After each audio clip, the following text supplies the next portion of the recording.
Sisters, working class heroes, this is The Rick Smith Show.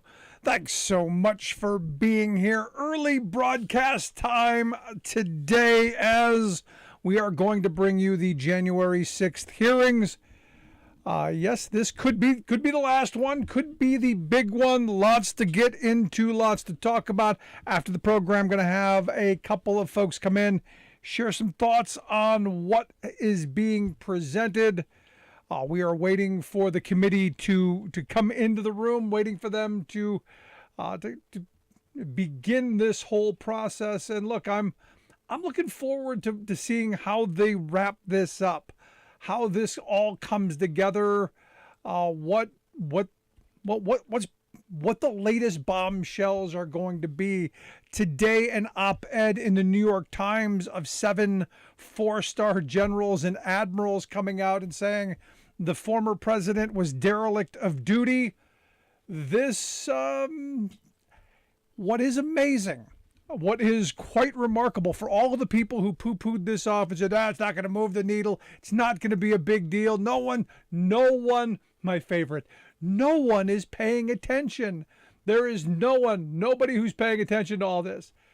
Lots of folks now in the Republican Party saying that this is a pretty big wound, that this is going to be, they're ready to move on from Donald Trump. And look, going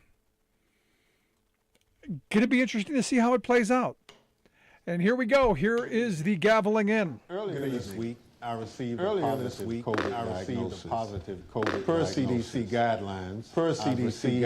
The initial 2 shots and all of the boosters. I've been blessed to experience very minimal symptoms. Because I'm still quarantined. I cannot participate in person with my colleagues. I've asked our Vice Chair, Ms. Cheney, to preside over this evening's hearing, including maintaining order in the room and swearing in our witnesses. Over the last month and a half, the Select Committee has told the story of a president who did everything in his power to overturn an election. He lied, he bullied, he betrayed his oath. He tried to destroy our democratic institutions. He summoned a mob to Washington. Afterward, on January 6th, when he knew that the assembled mob was heavily armed and angry, he commanded the mob to go to the Capitol, and he emphatically commanded the heavily armed mob to fight like hell. For the weeks between November election and January 6th, Donald Trump was a force to be reckoned with. He shrugged off the factuality and legality correct, sober advice of his knowledgeable and sensible advisors. Instead, he recklessly blazed a path of lawlessness and corruption, the cost to which democracy be damned. And then he stopped. For 187 minutes on January 6th, this man of unbridled destructive energy could not be moved, not by his aides, not by his allies, not by the violent chants of rioters or the desperate pleas of those facing down the riot.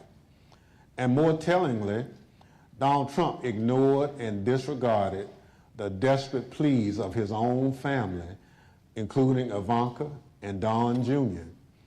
Even though he was the only person in the world who could call off the mob he sent to the Capitol, he could not be moved to rise from his dining room table and walk the few steps down the White House hallway into the press briefing room, where cameras were anxiously and desperately waiting to carry his message to the armed and violent mob, savagely beating and killing law enforcement officers, revenging the Capitol, and hunting down the Vice President and various members of Congress. He could not be moved. This evening, my colleagues, Mr. Kinzinger of Illinois and Ms. Luria of Virginia, will take you inside the White House during those 187 minutes. We also remind you of what was happening at the Capitol minute by minute as the final violent, tragic part of Donald Trump's scheme to cling to power unraveled while he ignored his advisors, stood by and watched it unfold on television. Let me offer a final thought about the Select Committee's work so far. As we've made clear throughout these hearings, our investigation goes forward. We continue to receive new information every day. We continue to hear from witnesses. We will reconvene in September to continue laying out our findings to the American people. But as that work goes forward, a number of facts are clear. There can be no doubt that there was a coordinated, multi-step effort to overturn an election overseen and directed by Donald Trump. There can be no doubt that he commanded a mob he knew was heavily armed, violent, and angry, to march on the Capitol to try to stop the peaceful transfer of power. And he made targets out of his own vice president and the lawmakers gathered to do the people's work. These facts have gone undisputed. And so there needs to be accountability. Accountability under the law. Accountability to the American people. Accountability at every level, from the local precincts in many states where Donald Trump and his allies attacked election workers for just doing their jobs, all the way up to the Oval Office, where Donald Trump embraced a legal advice of insurrectionists that a federal judge has already said was a coup in search of a legal theory. Our democracy withstood the attack on January 6th. If there's no accountability for January 6th, for every part of this scheme, I fear that we will not overcome the ongoing threat to our democracy. There must be stiff consequences for those responsible. Now I'll turn things over to our Vice Chair to start telling this story. Thank you, Mr. Chairman. Without objection, the presiding officer is authorized to declare the committee in recess at any point. Pursuant to House Deposition Authority Regulation 10, I announce that the committee has approved the release of the deposition material presented during today's hearing. And let me begin tonight by wishing Chairman Thompson a rapid recovery from COVID. He has expertly led us through 8 hearings so far, and he has brought us to the point we are today. In our initial hearing, the chairman and I described what ultimately became Donald Trump's 7-part plan to overturn the 2020 presidential election, a plan stretching from before Election Day through January 6th. At the close of today's hearing, our 9th, we will have addressed each element of that plan. But in the course of these hearings, we have received new evidence, and new witnesses have bravely stepped forward.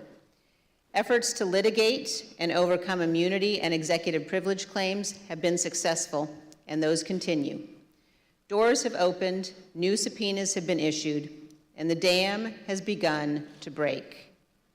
And now, even as we conduct our 9th hearing, we have considerably more to do. We have far more evidence to share with the American people and more to gather. So our committee will spend August pursuing emerging information on multiple fronts before convening further hearings this September.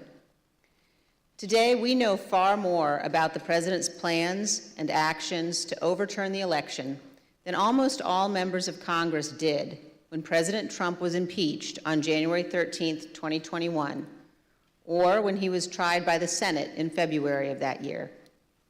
57 of 100 senators voted to convict President Trump at that time, and more than 20 others said they were voting against conviction because the president's term had already expired.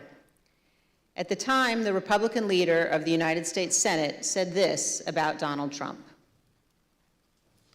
A mob was assaulting the Capitol in his name. These criminals were carrying his banners, hanging his flags, and screaming their loyalty to him. It was obvious that only President Trump could end this. He was the only one. Leader McConnell reached those conclusions based on what he knew then, without any of the much more detailed evidence you will see today. Lawlessness and violence began at the Capitol on January 6, 2021, before 1 p.m., and continued until well after darkness fell. What exactly was our Commander-in-Chief doing during the hours of violence? Today, we address precisely that issue. Everything you've heard in these hearings thus far will help you understand President Trump's motives during the violence. You already know Donald Trump's goal: to halt or delay Congress's official proceedings to count certified electoral votes. You know that Donald Trump tried to pressure his vice president to illegally reject votes and delay the proceedings. You know he tried to convince state officials and state legislators to flip their electoral votes from Biden to Trump. And you know Donald Trump tried to corrupt our Department of Justice to aid his scheme. But by January 6th, none of that had worked. Only one thing was succeeding on the afternoon of January 6th. Only one thing was achieving President Trump's goal. The angry, armed mob President Trump sent to the Capitol broke through security, invaded the Capitol, and forced the vote counting to stop. That mob was violent and destructive, and many came armed. As you will hear, Secret Service agents protecting the Vice President were exceptionally concerned about his safety and their own. Republican leader Kevin McCarthy was scared, as were others in Congress, even those who themselves helped to provoke the violence. And as you will see today, Donald Trump's own White House counsel, his own White House staff, members of his own family, all implored him to immediately intervene to condemn the violence and instruct his supporters to stand down, leave the Capitol, and disperse. For multiple hours, he would not. Donald Trump would not get on the phone and order the military or law enforcement agencies to help. And for hours, Donald Trump chose not to answer the pleas from Congress, from his own party, and from all across our nation to do what his oath required. He refused to defend our nation and our Constitution. He refused to do what every American president must. In the days after January 6th, almost no one of any political party would defend President Trump's conduct, and no one should do so today. Thank you, and I now recognize the gentlewoman from Virginia. Thank you, Madam Vice Chair. Article 2 of our Constitution requires that the President swear a very specific oath every 4 years. Every President swears or affirms to faithfully execute the office of President of the United States, and to the best of their ability, preserve, protect, and defend the Constitution of the United States. The President also assumes the constitutional duty to take care that our nation's laws be faithfully executed, and is the Commander-in-Chief of our military. Our hearings have shown the many ways in which President Trump tried to stop the peaceful transfer of power in the days leading up to January 6th. With each step of his plan, he betrayed his oath of office and was derelict in his duty. Tonight, we will further examine President Trump's actions on the day of the attack on the Capitol. Early that afternoon, President Trump instructed tens of thousands of supporters at and near the Ellipse rally, a number of whom he knew were armed with various types of weapons, to march to the Capitol. After telling the crowd to march multiple times, he promised he would be with them and finished his remarks at 1:10 p.m. like this. We're going to walk down, and I'll be there with you. We're going to walk down. We're going to walk down anyone you want, but I think right here we're going to walk down to the Capitol. So let's walk down Pennsylvania Avenue. By this time, the Vice President was in the Capitol. The joint session of Congress to certify Joe Biden's victory was underway, and the Proud Boys and other rioters had stormed through the first barriers and begun the attack. Radio communications from law enforcement informed Secret Service and those in the White House Situation Room of these developments in real time. At the direction of President Trump, thousands more rioters marched from the Ellipse to the Capitol, and they joined the attack. As you will see in great detail tonight, President Trump was being advised by nearly everyone to immediately instruct his supporters to leave the Capitol, disperse, and halt the violence. Virtually everyone told President Trump to condemn the violence in clear and unmistakable terms. And those on Capitol Hill and across the nation begged President Trump to help. But the former president chose not to do what all of those people begged. He refused to tell the mob to leave until 4:17, when he tweeted out a video statement filmed in the Rose Garden, ending with this. So go home. We love you. You're very special. You've seen what happens. You see the way others are treated that are so bad and so evil. I know how you feel. But go home and go home in peace. By that time, 2 pipe bombs had been found at locations near the Capitol, including where the Vice President-elect was conducting a meeting. Hours of hand-to-hand combat had seriously injured scores of law enforcement officers. The Capitol had been invaded, the electoral count had been halted as members were evacuated. Rioters took the floor of the Senate. They rifled through desks and broke into offices, and they nearly caught up to Vice President Pence. Guns were drawn on the House floor, and a rioter was shot attempting to infiltrate the chamber. We know that a number of rioters intended acts of physical violence against specific elected officials. We know virtually all the rioters were motivated by President Trump's rhetoric that the election had been stolen, and they felt they needed to take their country back. This hearing is principally about what happened inside of the White House that afternoon. From the time when President Trump ended his speech until the moment when he finally told the mob to go home, a span of 187 minutes, more than 3 hours. What you will learn is that President Trump sat in his dining room and watched the attack on television, while his senior-most staff, closest advisors, and family members begged him to do what is expected of any American president. I served proudly for 20 years as an officer in the United States Navy. Veterans of our armed forces know firsthand the leadership that's required in a time of crisis, urgent and decisive action that puts duty and country first. But on January 6th, when lives and our democracy hung in the balance, President Trump refused to act because of his selfish desire to stay in power. And I yield to the gentleman from Illinois, Mr. Kinzinger. Thank you. Thank you, Ms. Loria. 1 week after the attack, Republican leader Kevin McCarthy acknowledged the simple truth. President Trump should have acted immediately to stop the violence. During our investigation, General Mark Milley, the chairman of the Joint Chiefs of Staff, also remarked on the president's failure to act. Let's hear what they had to say.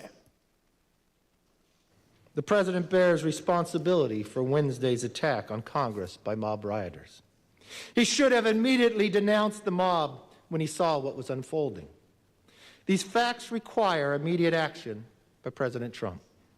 Yeah, you're the commander-in-chief. You got an assault going on the Capitol of the United States of America. And there's nothing. No call, nothing, zero. Like my colleague from Virginia, I'm a veteran. I served in the Air Force, and I serve currently in the Air National Guard. I can tell you that General Milley's reaction to President Trump's conduct is 100% correct, and so was Leader McCarthy's. What explains President Trump's behavior? Why did he not take immediate action in a time of crisis? Because President Trump's plan for January 6th was to halt or delay Congress's official proceeding to count the votes. The mob attacked the Capitol the mob attacking the Capitol quickly caused the evacuation of both the House and the Senate. The count ground to an absolute halt and was ultimately delayed for hours. The mob was accomplishing President Trump's purpose, so of course he didn't intervene. Here's what will be clear by the end of this hearing. President Trump did not fail to act during the 187 minutes between leaving the ellipse and telling the mob to go home. He chose not to act. But there were hundreds that day who honored their oaths and put their lives on the line to protect the people inside the Capitol and to safeguard our democracy.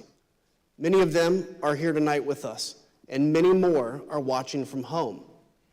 As you already know, and we'll see again tonight, their service and sacrifice shines a bright light on President Trump's dishonor and dereliction of duty. I yield to the Vice Chair. Thank you very much, Mr. Kinzinger. I'd like to begin by welcoming our witnesses this evening. Tonight we're joined by Mr. Matthew Pottinger.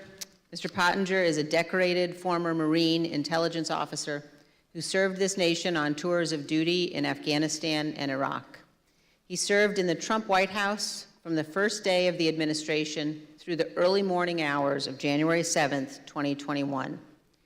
The last role in which he served in the White House was as Deputy National Security Advisor to the President of the United States. We're also joined by Sarah Matthews.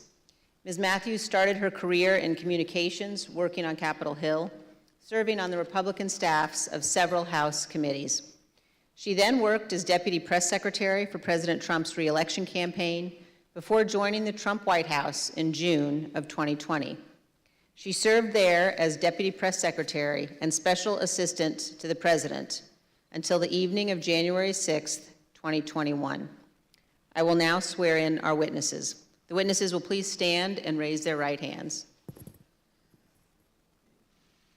Do you swear or affirm, under penalty of perjury, that the testimony you are about to give is the truth, the whole truth, and nothing but the truth? So help you God. Thank you. You may be seated, and let the record reflect that the witnesses answered in the affirmative. Thank you both again for being here tonight. Mr. Pottinger, thank you for your service to the nation, as well as for joining us this evening. Can you please briefly explain what your responsibilities were as Deputy National Security Advisor to the President? Thank you, Madam Vice Chair. When I started at the White House, I was a senior director for Asia on the National Security Council staff, so that was a job that involved helping coordinate the President's Asia policy. I supported the President when he met or interacted with Asian leaders.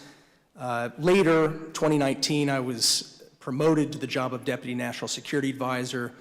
In that role, I was the chairman of the Deputies Committee. That's an NSC meeting of all of the deputy cabinet secretaries. We would settle important matters of national policy related to our national security, and we would also tee up options for the President and for his cabinet members. It was, I felt then, as I do now, that it was a privilege to serve in the White House. I'm also very proud of President Trump's foreign policy accomplishments. We were able to finally compete with China. We were also able to broker peace agreements between Israel and 3 Arab states. I mean, those are some examples of the types of policies that I think made our country safer. Thank you, Mr. Pottinger. And were you in the White House during the attack on the Capitol on January 6th? For most of the day, I was in the White House, although when the President was speaking at the rally, I was actually off-site at a scheduled meeting with India's ambassador to the United States. The National Security Council staff was not involved in organizing the security for what was a domestic event, the rally.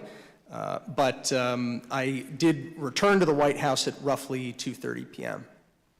Thank you, and I know my colleagues will have additional questions for you about that afternoon. Let me turn now to you, Ms. Matthews. How did you come to join President Trump's White House staff? Thank you, Madam Vice Chair. As you outlined, I am a lifelong Republican, and I joined the Trump re-election campaign in June of 2019. I was one of the first communications staffers actually on board for his re-election campaign. And during that time, I traveled all around the country and met Kayleigh McEnany, who was also working on his re-election campaign.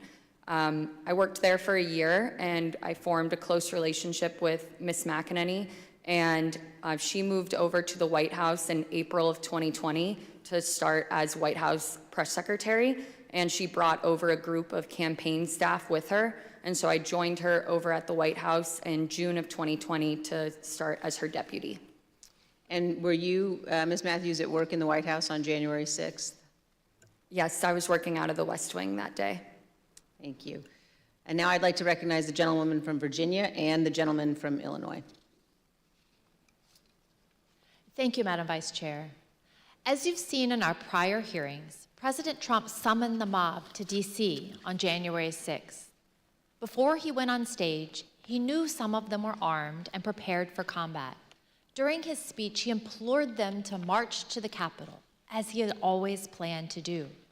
By the time he walked off the stage, his supporters had already breached the outer perimeter of the Capitol at the foot of Capitol Hill. Since our last hearings, we've received new testimony from a security professional working in the White House complex on January 6th, with access to relevant information and responsibility to report to national security officials. This security official told us that the White House was aware of multiple reports of weapons in the crowd that morning. We as a committee are cognizant of the fear of retribution expressed by certain national security witnesses who have come forward to tell the truth. We've therefore taken steps to protect this national security individual's identity. Listen to this clip from their testimony. What was the consistent message from the people about this idea of the president to walk to the Capitol? To be completely honest, we were all in a state of shock. Because why? Because it's just, one, I think the actual physical feasibility of doing it, and then also we all knew what that implicated and what that meant. That this was no longer a rally, that this was going to move to something else if he physically walked to the Capitol. I don't know if you want to use the word insurrection, coup, whatever. We all knew that this would move from a normal, democratic, public event into something else. What was driving that sentiment, considering this part of it, the actual breach of the Capitol, hadn't happened yet? Why were we alarmed? Right. The president wanted to lead tens of thousands of people to the Capitol. I think that was enough grounds for us to be alarmed. Even though he understood many of his supporters were armed, the president was still adamant to go to the Capitol when he got off the stage at the Ellipse. But his Secret Service detail was equally determined to not let him go. That led to a heated argument with the detail that delayed the departure of the motorcade to the White House. We have evidence from multiple sources regarding an angry exchange in the presidential SUV, including testimony we will disclose today from two witnesses who confirmed that a confrontation occurred. The first witness is a former White House employee with national security responsibilities. After seeing the initial violence at the Capitol on TV, the individual went to see Tony Ornato, the Deputy Chief of Staff in his office. Mr. Ornato was there with Bobby Engel, the president's lead Secret Service agent. This employee told us that Mr. Ornato said that the president was, quote, irate when Mr. Engel refused to drive him to the Capitol. Mr. Engel did not refute what Mr. Ornato said. The second witness is retired Sergeant Mark Robinson of the DC Police Department, who was assigned to the president's motorcade that day. He sat in the lead vehicle with a Secret Service agent responsible for the motorcade, also called the TS agent. Here's how Sergeant Robinson remembered the exchange. Was there any description of what was occurring in the car? No, the only description I received was that the president was upset and that he was adamant about going to the Capitol, and there was a heated discussion about that. And when you say heated, is that your word or is that the word that was described by the TS agent? No, the word described by the TS agent meaning that the president was upset. And he was saying there was a heated argument or discussion about going to the Capitol. About how many times would you say you've been part of that motorcade with the president? Probably over 100 times. And in that 100 times, have you ever witnessed another discussion of an argument or heated discussion with the president where the president was contradicting where he was supposed to go or what the Secret Service believed was safe? No. Like other witnesses, Sergeant Robinson also testified that he was aware that individuals in the crowd were armed. Yes, I believe he was on Special Events Channel, and I was monitoring the traffic, and so I can hear some of the units pointing out to individuals that there were individuals along Constitution Avenue that were armed, that were up in the trees, and I can hear the units responding to those individuals. And so there's always a concern when there's a protest in the area.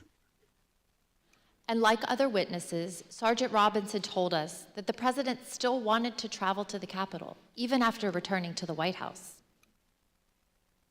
So at the end of the speech, what was the plan supposed to be? So at the end of the speech, we do know that while inside the limo, the president was still adamant about going to the Capitol. That's being relayed to me by the TS agent. And so we did part the ellipse and we responded back to the White House. However, the motorcade, the protest motorcade was placed on standby. And so we were told to stand by on West Exec until they confirmed whether or not the president was going to go to the Capitol. And so I may have waited, I would just estimate maybe 45 minutes to an hour, waiting for Secret Service to make that decision. The motorcade waited at the White House for more than 45 minutes before being released.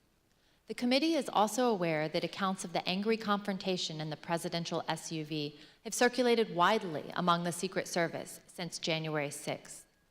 Recent disclosures have also caused the committee to subpoena yet further information from the Secret Service, which we've begun to receive and will continue to assess. The committee is also aware that certain Secret Service witnesses have now retained new private counsel. We anticipate further testimony under oath and other new information in the coming weeks. After the Secret Service refused to take President Trump to the Capitol, he returned to the White House. What you see on the screen is a photo of him inside the Oval Office immediately after he returned from the rally, still wearing his overcoat. A White House employee informed the president as soon as he returned to the Oval about the riot at the Capitol. Let me repeat that. Within 15 minutes of leaving the stage, President Trump knew that the Capitol was besieged and under attack. At 1:25, President Trump went to the private dining room off the Oval Office. From 1:25 until 4 o'clock, the president stayed in his dining room. Just to give you a sense of where the dining room is situated in the West Wing, let's take a look at this floor plan. The dining room is connected to the Oval Office by a short hallway. Witnesses told us that on January 6th, President Trump sat in his usual spot at the head of the table facing a television hanging on the wall. We know from the employee that the TV was tuned to Fox News all afternoon.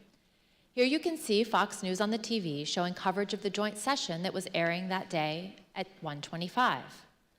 Other witnesses confirmed that President Trump was in the dining room with the TV on for more than 2.5 hours.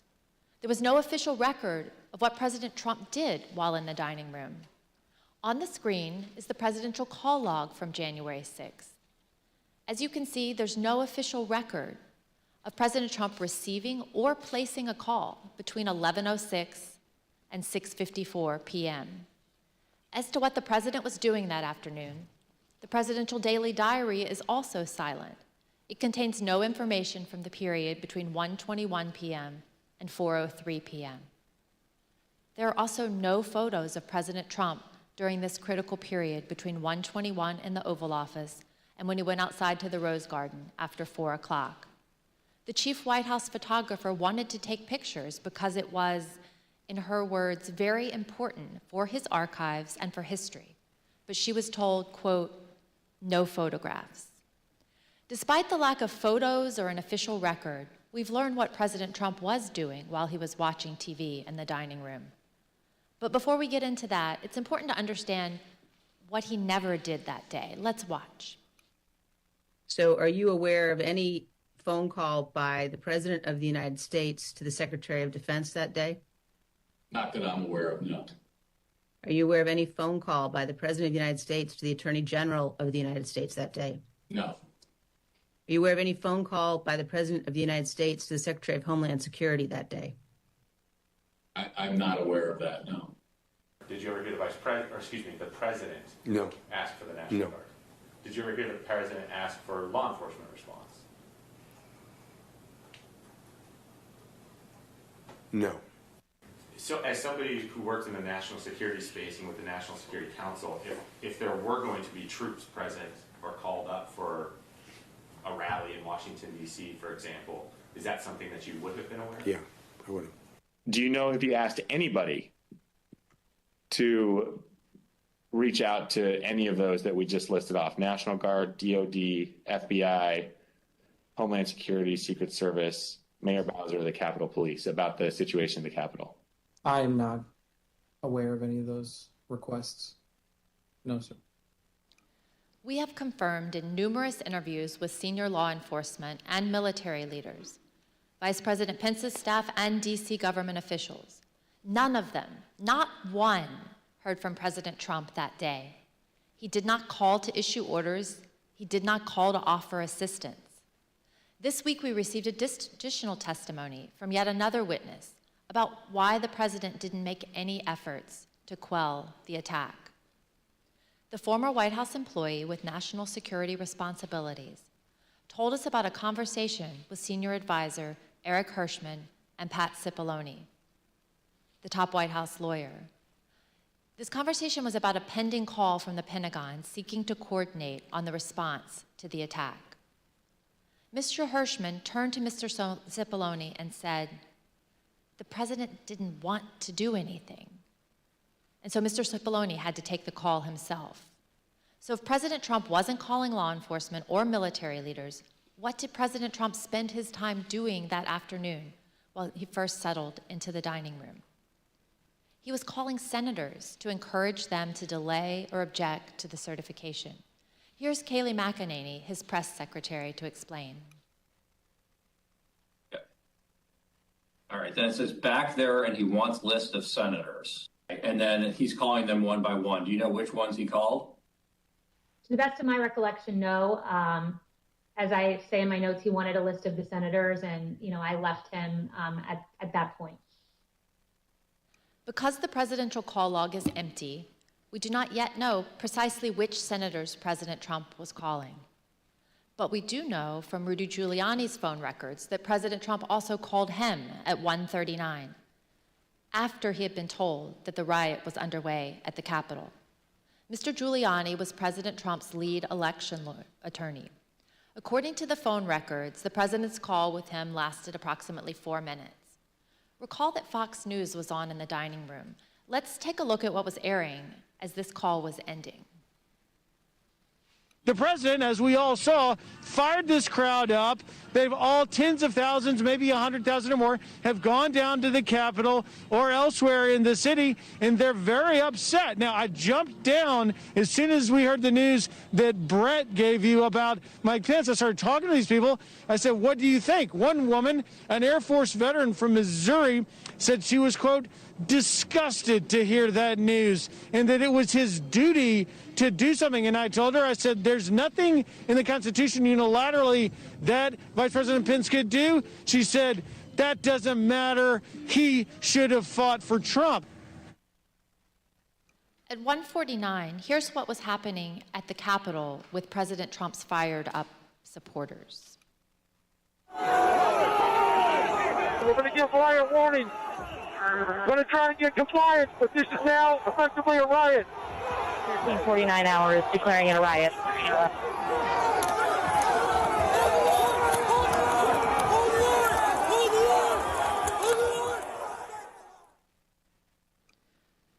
What did President Trump do at 1:49 as the DC police at the same time were declaring a riot at the Capitol? As you can see on the screen, he tweeted out a link to the recording of his ellipse speech. This was the same speech in which he knowingly sent an armed mob to the Capitol, but President Trump made no comment about the lawlessness and the violence. I yield to the gentleman from Illinois. The next action President Trump took was to tweet at 2:24 p.m. What happened during the 35 minutes between his last tweet at 1:49 and 2:24? His staff repeatedly came into the room to see him and plead that he make a strong public statement condemning the violence and instructing the mob to leave the Capitol. He did not relent until after 4 o'clock, when he went out to go to the Rose Garden to film his now infamous go home message. Pat Cipollone was a top White House lawyer. Here's what he told us about his reaction to seeing the violence and his advice throughout the afternoon. When did you first realize that there was actual violence or rioting? I first realized that it may have been on television, or it may have been Tony, or it may have been Bill. But I found out that people were, they weren't in the Capitol yet, but they were, and then I started watching it, and, then I was aware. What specifically did you think needed to be done? I think I was pretty clear there needed to be an immediate and forceful response statement, public statement, that people need to leave the Capitol now. My question is exactly that. That it sounds like you, from the very onset of violence at the Capitol, right around 2 o'clock, were pushing for a strong statement that people should leave the Capitol. Is that right? I was, and others were as well. Okay. Pat, you said that you expressed your opinion forcefully. Could you tell us exactly how you did that? Yeah, I can't, don't have, I have to, on the privilege issue, I can't talk about conversations with the president, but I can generically say that I said, people need to be told, there needs to be a public announcement fast that they need to leave the Capitol. And Pat, could you let us know approximately when you said that?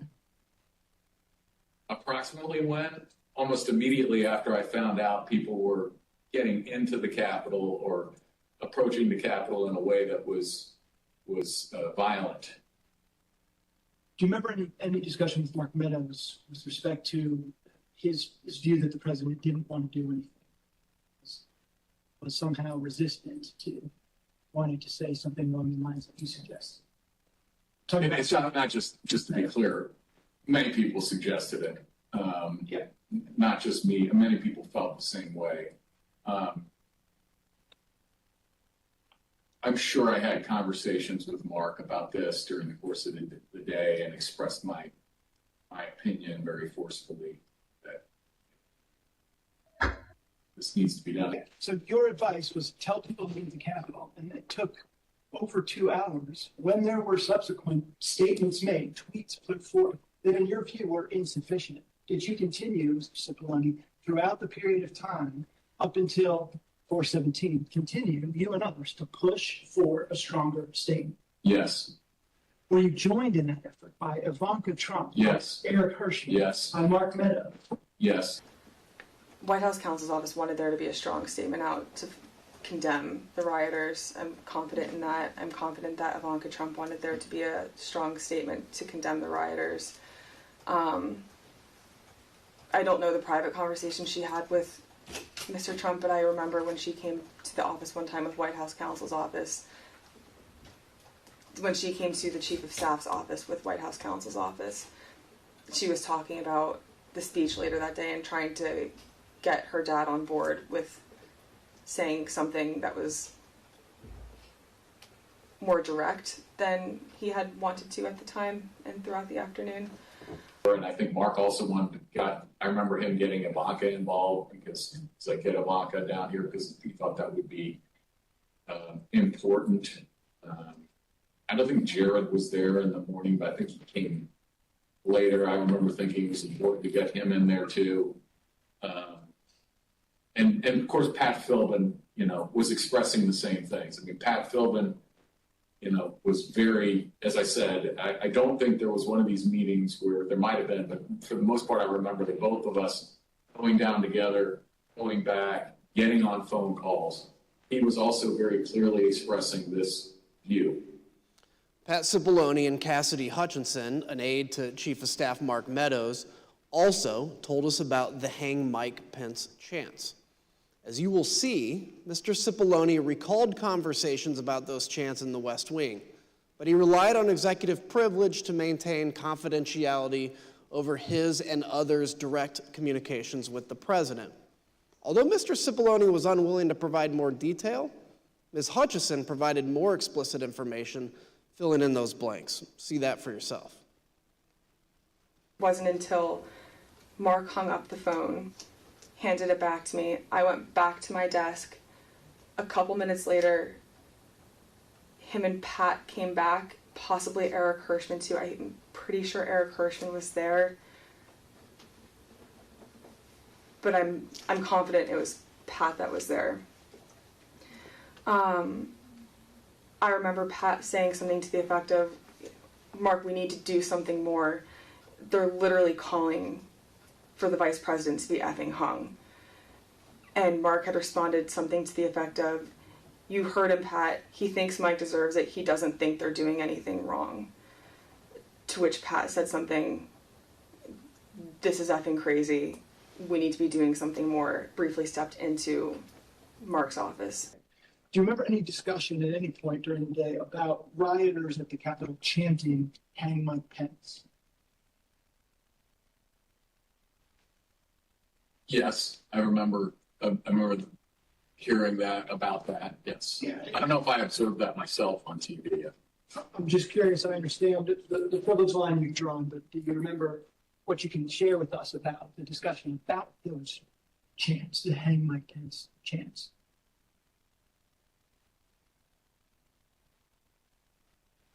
I can tell you my view of that. Yeah, please. My view of that is outrageous.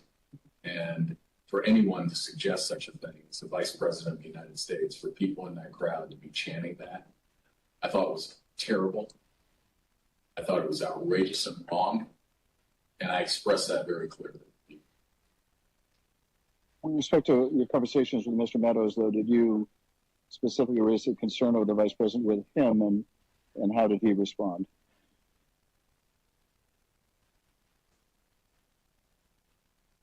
I believe I raised a concern about the vice president, and I again, the nature of his response, without recalling exactly, was people were doing all that they could.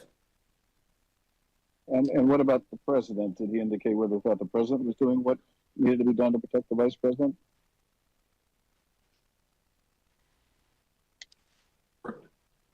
Yeah, just sir. That question. For production meeting, yeah. Okay. I'm being instructed on it. I see.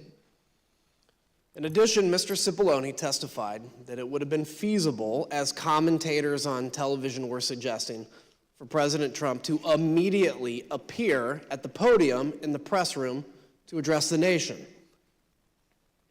Would it have been possible at any moment for the president to walk down to the podium in the briefing room and talk to the nation at any time between when you first gave him that advice at 2 o'clock and 4:17 when the video statement?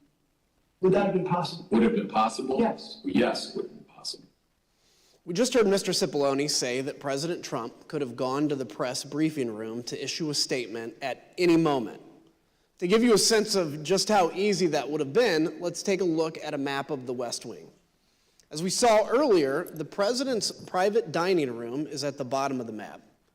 The press briefing room is at the top, highlighted in blue, and the Rose Garden, where the president ultimately filmed his go home video, is on the right next to the Oval Office, and that's highlighted in green. Ms. Matthews, how quickly could the president have gotten on camera in the press briefing room to deliver a statement to the nation? So as you outlined, it would take probably less than 60 seconds from the Oval Office dining room over to the press briefing room. And for folks that might not know, the briefing room is the room that you see the White House press secretary do briefings from, with the podium and the blue backdrop. And there's a camera that is on in there at all times. And so if the president had wanted to make a statement and address the American people, he could have been on camera almost instantly. And conversely, the White House press corps has offices that are located directly behind the briefing room. And so if he had wanted to make an address from the Oval Office, we could have assembled the White House press corps probably in a matter of minutes to get them into the Oval for him to do an on-camera address. Thank you. Other witnesses have given us their views on that question. For example, General Keith Kellogg told us that some staff were concerned that a live appearance by the president at the microphones at that moment could actually make matters worse. He told us he recommended against doing a press conference because during his 4 years in the Trump administration, quote, there wasn't a single clean press conference we had had. President Trump's advisors knew his state of mind at that moment, and they were worried about what he would say in unscripted comments. I yield to the gentlewoman from Virginia. Thank you. As you've heard, by 2 o'clock, multiple staff members in the White House recognized that a serious situation was underway at the Capitol. Personally, I recall being evacuated from the House office building where we're sitting before this time. And it was due to the discovery of 2 pipe bombs in nearby buildings. Ms. Matthews, around the same time, you were watching the violence unfold on television and social media with colleagues, including with Ben Williamson, a senior aide to Mark Meadows and the acting director of communications. You told us that before President Trump sent his next tweet at 2:24, Mr. Williamson got up to go see Mr. Meadows, and you got up to go see Kayleigh McEnany. Why did you both do that? So Ben and I were watching the coverage unfold from one of the offices in the West Wing, and we both recognized that the situation was escalating, and it was escalating quickly, and that the president needed to be out there immediately to tell these people to go home and condemn the violence that we were seeing. So I told him that I was going to make that recommendation to Kayleigh, and he said he was going to make the same recommendation to the Chief of Staff, Mark Meadows.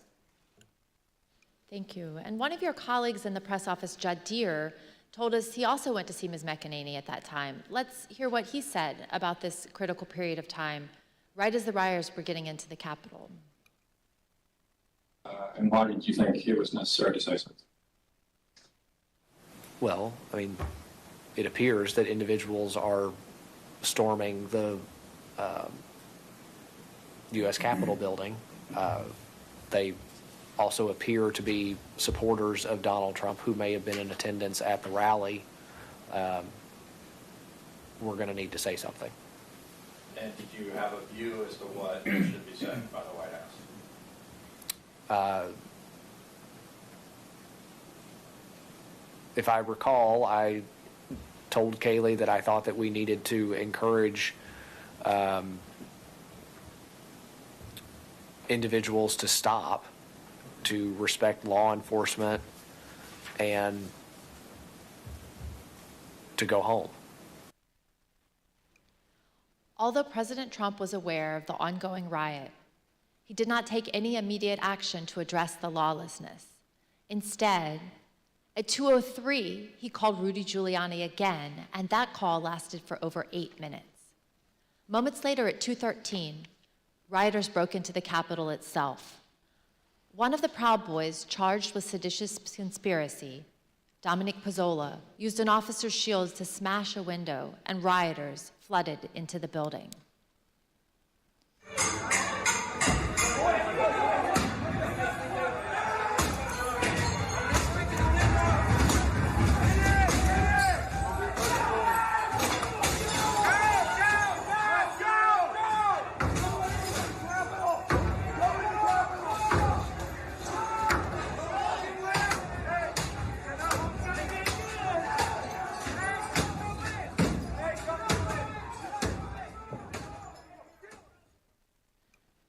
As rioters were entering the building, the Secret Service held Vice President Pence in his office right off the Senate chamber for 13 minutes as they worked to clear a safe path to a secure location. Now listen to some of that radio traffic and see what they were seeing as the protesters got just feet away from where the Vice President was holding. Oh, they got through the building. Hold. Turn that door up. If we're moving, we need to move now. Copy. If we lose any more time, we may lose the ability to leave. So if we're going to leave, we need to do it now. They've gained access to the second floor, and I've got public about 5 feet from me down here below. Okay, copy. They are on the second floor, moving in now. We may want to consider getting out and leaving now. Copy. Will we encounter the people once we make our way? Repeat. Encounter any individuals if we made our way to the. There's 6 officers between us and the people that are 5 to 10 feet away from me. Stand by. I'm going down to evaluate. Go ahead. We have a clear shot if we move quickly. We got smoke downstairs set by unknown smoke set downstairs by the protesters. Is that route compromised? We have this is secure. However, we will bypass some protesters that are being contained. There is smoke, unknown what kind of smoke it is. Copy. Clear, we're coming out now. All right, make a way.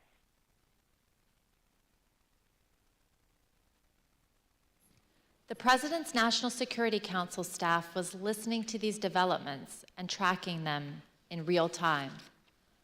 On the screen, you can see excerpts from the chat logs among the President's National Security Council staff.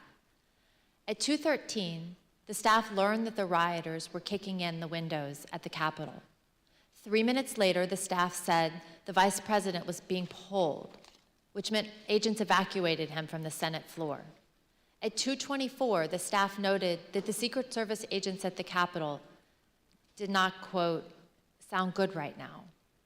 Earlier, you heard from a security professional who had been working in the White House complex on January 6th with access to relevant information and a responsibility to report to national security officials. We asked this person, what was meant by the comment that the Secret Service agents did not, quote, sound good right now? In the following clip of that testimony, which has been modified to protect the individual's identity, the professional discusses what they heard from listening to the incoming radio traffic that day. Okay, that last entry in this page is service, the Capitol does not sound good right now. Correct. What does that mean? The members of the VP detail at this time were starting to fear for their own lives. There was a lot of yelling, a lot of very personal calls over the radio. So it was disturbing. I don't like talking about it, but there were calls to say goodbye to family members, so on and so forth. It was getting, for whatever the reason was on the ground, the VP detail thought that this was about to get very ugly. And did you hear that over the radio? Correct. Okay. What was the response by the agents, Secret Service agents who were there? Everybody kept saying, at that point it was just reassurances, or I think there were discussions of reinforcements coming, but again, it was just chaos. They were just yelling. Obviously, you conveyed this disturbing, but what prompted you to put it into an entry, as it states there, service for the If Capitol? they're running out of options and they're getting nervous, it sounds like that we came very close to either service having to use legal options or worse. Like at that point, I don't know. Is the VP compromised? Is the detail I don't know. Like we didn't have visibility, but it doesn't. If they're screaming and saying things like say goodbye to the family, like the floor needs to know this is going to a whole nother level soon. As this next video shows, the rioters' anger was focused primarily on Vice President Mike Pence. This woman comes up to the side of us and she says, Pence folded. So it was kind of like, okay, well, in my mind, I was thinking, well, that's it, you know. Well, my son-in-law looks at me and he says, I want to go in. What percentage of the crowd is going to the Capitol? 100%. It is spread like wildfire that Pence has betrayed us and everybody's marching on the Capitol, all million of us. It's insane. Stick up for Donald Trump! Mike Pence change! Mike Pence has screwed us, in case you haven't heard yet. What happened? What happened? I keep hearing that Mike Pence has screwed us. That's the word. I keep hearing reports that Mike Pence has screwed us. Did people appear angry as you were walking to the Capitol? Yeah, a lot of people seem like they're very upset. Tell us some of the things they were saying, if you recall. Oh, they were saying all types. You know, people were screaming all types of stuff. They were mad that Vice President Pence was going to accept the electorals. I mean, it was a little. If you could think it up, you were hearing it. I believe that Vice President Pence was going to certify the electoral votes or not certify them, but I guess that's just changed, correct? And it's a very big disappointment. I think there's several 100,000 people here that are very disappointed. President Trump did not try to calm his thousands of disappointed supporters. Instead, at almost the same moment violence was getting completely out of hand, Donald Trump sent his 224 tweet. The president said, Mike Pence didn't have the courage to do what should have been done to protect our country and our Constitution. Despite knowing the Capitol had been breached and the mob was in the building, President Trump called Mike Pence a coward and placed all the blame on him for not stopping the certification. He put a target on his own vice president's back. Mr. Pottinger and Ms. Matthews, when we ask you about your reaction to seeing the 224 tweet in real time, you both use the same imagery to describe it. President Trump was adding fuel to the fire. Mr. Pottinger, you made the decision to resign after seeing this tweet. Can you please tell us why? Yes. So that was pretty soon after or shortly before I'd gotten back to the White House. I'd come from off-site. I began to see for the first time those images on TV of the chaos that was unfolding at the Capitol. One of my aides handed me a sheet of paper that contained the tweet that you just read. I read it and was quite disturbed by it. I was disturbed and worried to see that the president was attacking Vice President Pence for doing his constitutional duty. So the tweet looked to me like the opposite of what we really needed at that moment, which was a de-escalation. And that's why I had said earlier that it looked like fuel being poured on the fire. So that was the moment that I decided that I was going to resign, that would be my last day at the White House. I simply didn't want to be associated with the events that were unfolding on the Capitol. Thank you. And Ms. Matthews, what was your reaction to the president's tweet about Vice President Pence? So it was obvious that the situation at the Capitol was violent and escalating quickly. And so I thought that the tweet about the vice president was the last thing that was needed in that moment. And I remember thinking that this was going to be bad for him to tweet this because it was essentially him giving the green light to these people, telling them that what they were doing at the steps of the Capitol and entering the Capitol was okay, that they were justified in their anger. And he shouldn't have been doing that. He should have been telling these people to go home and to leave and to condemn the violence that we were seeing. And I'm someone who has worked with him. You know, I worked on the campaign, traveled all around the country, going to countless rallies with him, and I've seen the impact that his words have on his supporters. They truly latch on to every word and every tweet that he says, and so I think that in that moment, for him to tweet out the message about Mike Pence, it was him pouring gasoline on the fire and making it much worse. Thank you both. And let's watch what others also told us about their reactions to this tweet. I don't remember when exactly I heard about that tweet, but my reaction to it is that's a terrible tweet, and I disagreed with the sentiment, and I thought it was wrong. What was your reaction when you saw that tweet? Extremely unhelpful. Why?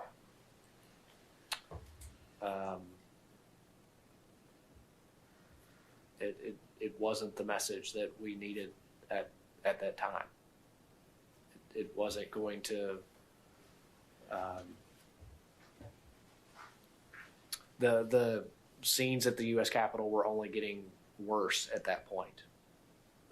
This was not going to help that. Were you concerned it could make it worse? Certainly.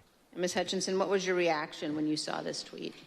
As a staffer that worked to always represent the administration to the best of my ability and to showcase the good things that he had done for the country, I remember feeling frustrated, disappointed, and really, it felt personal. I was really sad. As an American, I was disgusted. It was unpatriotic. It was un-American. We were watching the Capitol building get defaced over a lie. As you will see, at 2:26, the Vice President had to be evacuated to safety a second time and came within 40 feet of the rioters. The attack escalated quickly right after the tweet.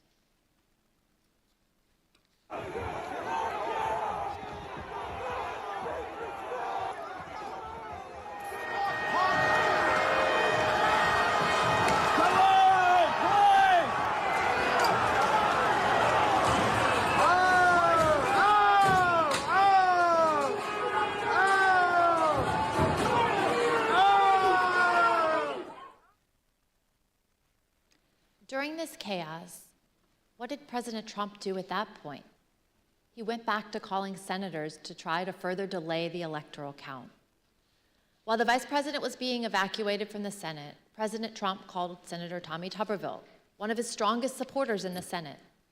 As Senator Tuberville later recalled, he had to end the call so that he could evacuate the Senate chamber himself. Let's listen.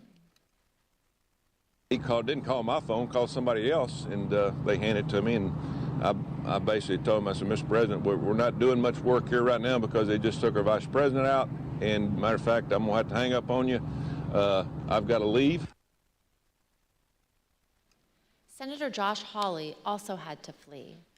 Earlier that afternoon, before the joint session started, he walked across the east front of the Capitol. As you can see in this photo, he raised his fist in solidarity with the protesters already amassing at the security gates. We spoke with a Capitol police officer who was out there at the time. She told us that Senator Hawley's gesture riled up the crowd, and it bothered her greatly because he was doing it in a safe space, protected by the officers and the barriers. Later that day, Senator Hawley fled after those protesters he helped to rile up stormed the Capitol. See for yourself.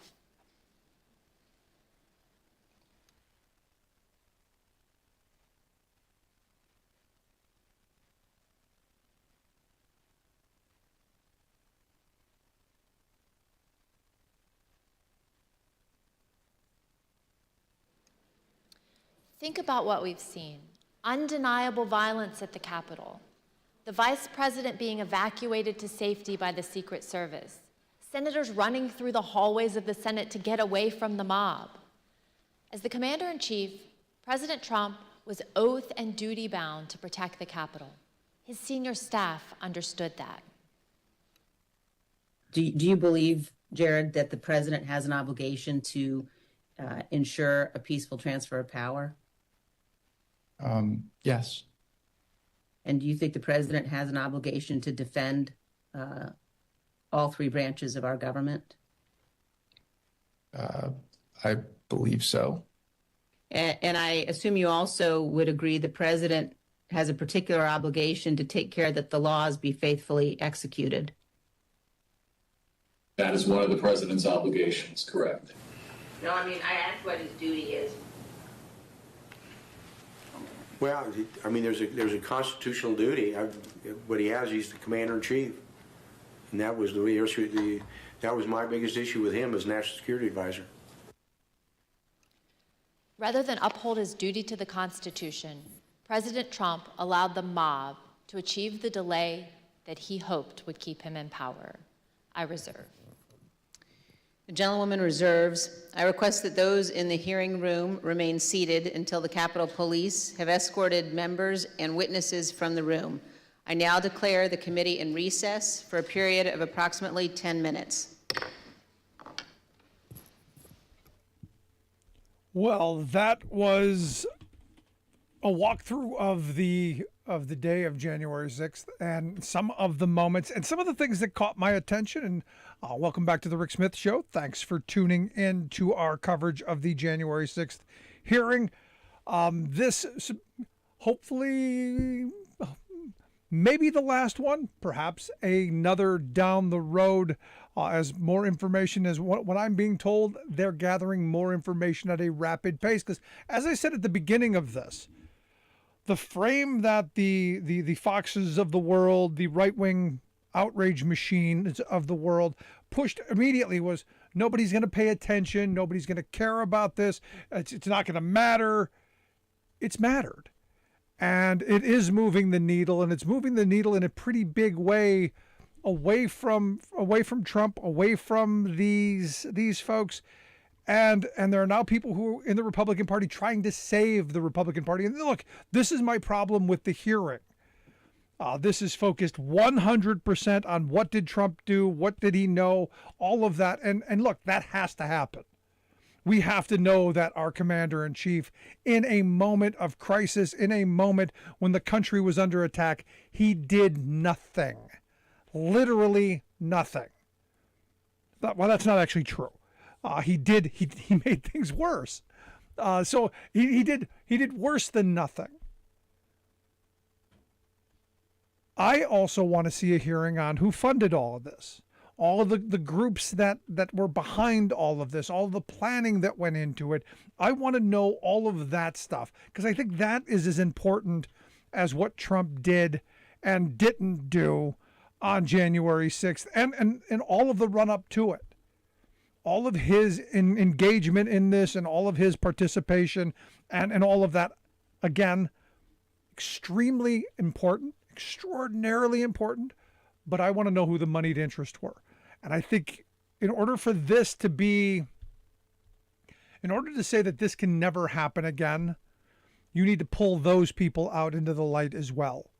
You need to say, look, this is not okay. Because look, this to me is not a Joe Biden versus Donald Trump thing. This is not a Republican versus Democrat thing. This isn't a right-left thing. This isn't a MAGA liberal thing. This is an American thing. Do we believe in elections? Do we believe in a peaceful transfer of power? Do we believe in the will of we the people? Or do we believe in power and control? Do we believe that people who are able to manipulate a system should be able to give it a shot? What's the worst thing that can happen? Well, we saw on January 6th.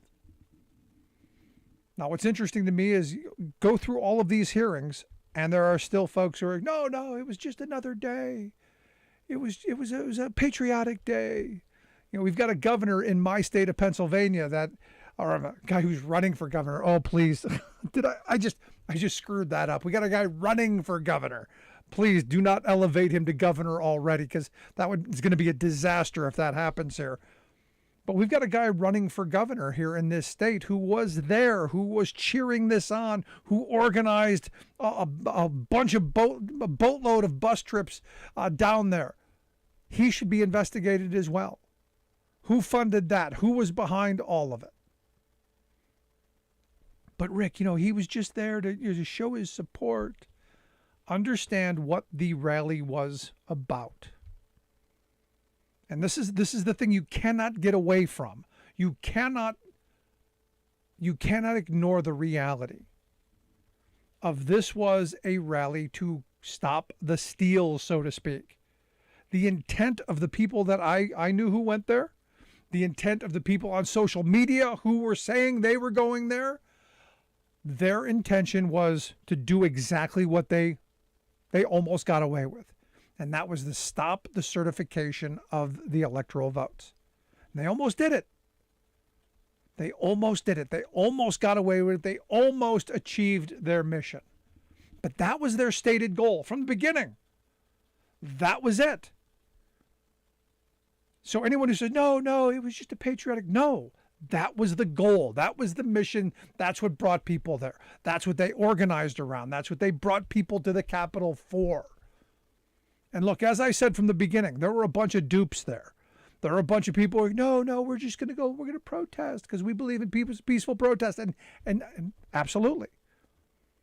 But what you saw, and they laid it out in these hearings, is you saw a well-orchestrated, well-coordinated attack plan. You saw these white supremacist groups, these militia groups, you saw them in attack formation, move their way through a crowd, and systematically make their way into our capital. For the express, written cause of stopping the certification of the rightfully elected electors. That was the goal. That was the mission. And again, they almost pulled it off if it weren't for the heroes in our capital who fought back, if it weren't for the Capitol Police, if it weren't for the D.C. Police. Because now remember, Donald Trump himself said he called out the National Guard. There was no calling out of anyone. You heard it during this first hour of testimony. There were no calls. Trump was on the phone to senators trying to figure out how to continually delay this. Because again, as he said in Allentown, Pennsylvania, in a rally weeks before, if we can just get it back to the state houses and get it back into the House of Representatives and away from the Electoral College, if we can just throw that out and we can get it back into the House of Representatives, they win. Because look, Republicans had the majority of votes in the way that you would count election votes in the House, because there were more Democrats. The Democrats controlled the House, but Republicans had more states. And they understood that. And he was very, very open, very honest about it, and talked about it in Allentown. And it was one of those things that people weren't paying attention. And I went on the air that night and said, look, this is what he's saying. This is the goal. So what happened January 6th? Not a surprise. Shouldn't have been a surprise to anyone. In fact, wasn't a surprise to me. As I said, I woke up on January 6th concerned about how much blood would be in our streets, how much violence would happen. And the fact that there wasn't as much blood as I had predicted there may have been is a testament to how well the Capitol Police responded. Because you look at some of the video that came through here, I am surprised that nobody was shot coming through the windows. Nobody was shot breaching the Capitol, because that's what should have happened. Had someone come through the White House window, there's no question about what would happen. But again, as we learned in the last testimony from Cassidy Hutchinson, the reality is we have a president who knew they weren't coming for him,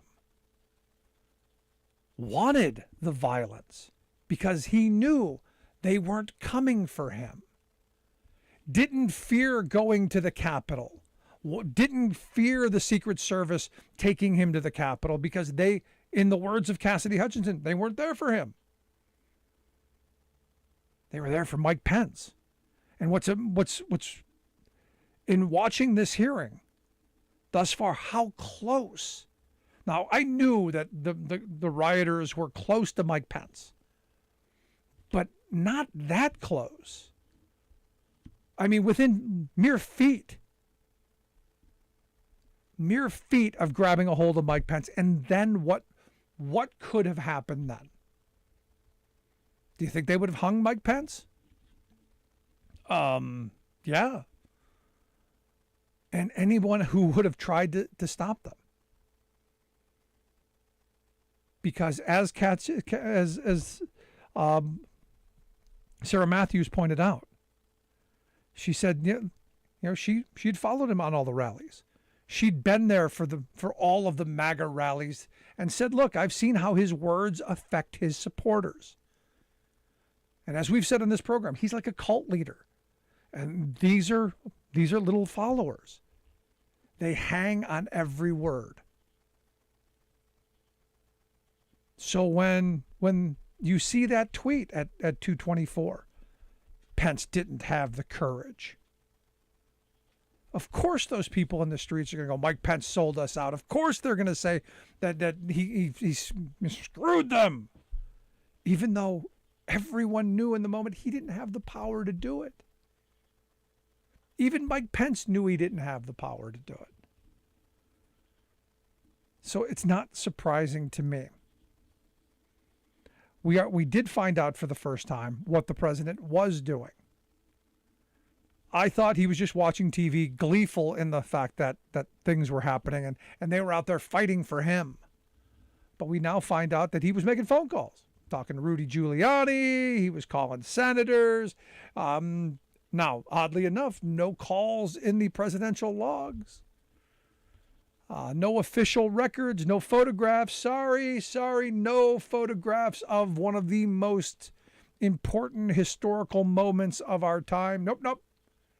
And are you surprised? Is anyone shocked by this? And the answer is no. Not at all. Now, one of the comments that did come out of the hearing thus far that's grabbed me is the Josh Hawley picture of him raising his fist like he's one of them. Yeah, 1776. Yeah, I'm one of you. Only he's doing it from behind a protective line. That frame to me is really important. Because you look at the Hollies, you look at the Greens, the Gomerts, the Boberts, you look at all of these fire starters, and they're all doing it from behind the protective line. They're riling these people up. They're riling up folks, knowing that it's not going to affect them. To use the Trump frame, they're not going to come. The people who are riled up aren't going to come for them. Because the left doesn't operate like that. The left isn't that violent. But they know that. So I found that to be very interesting. That he's doing that from a protective space that the Capitol Police created for him. The question then becomes, what do we do with all of this knowledge? And I'm waiting to hear what happened the rest of the day, the next hour plus that will come out in the second hour of this hearing, which I'm looking forward to. What are we going to do with all this knowledge? What's going to happen? Merrick Garland, I know there's a lot of people saying, oh, he's not going to do anything. I'm hopeful. I'm guardedly hopeful that once all this is wrapped up, as a career prosecutor, he will look at how to proceed. I take some solace in knowing that when he prosecuted the Oklahoma City bombers, that there were no leaks, that it just happened. And there were questions at the time, what are you doing? And very methodical, very, very, very low key. That could be this. We'll see. But even if he isn't held accountable in a court of law through our judicial system, he's still going to be held accountable in the court of public opinion. Because like it or not, my Republican friends, people are paying attention. People are watching. And it may not change the MAGA maniacs. It may not change them at all. But it will make some changes. The hearing is about to resume. Let's go back to the hearing.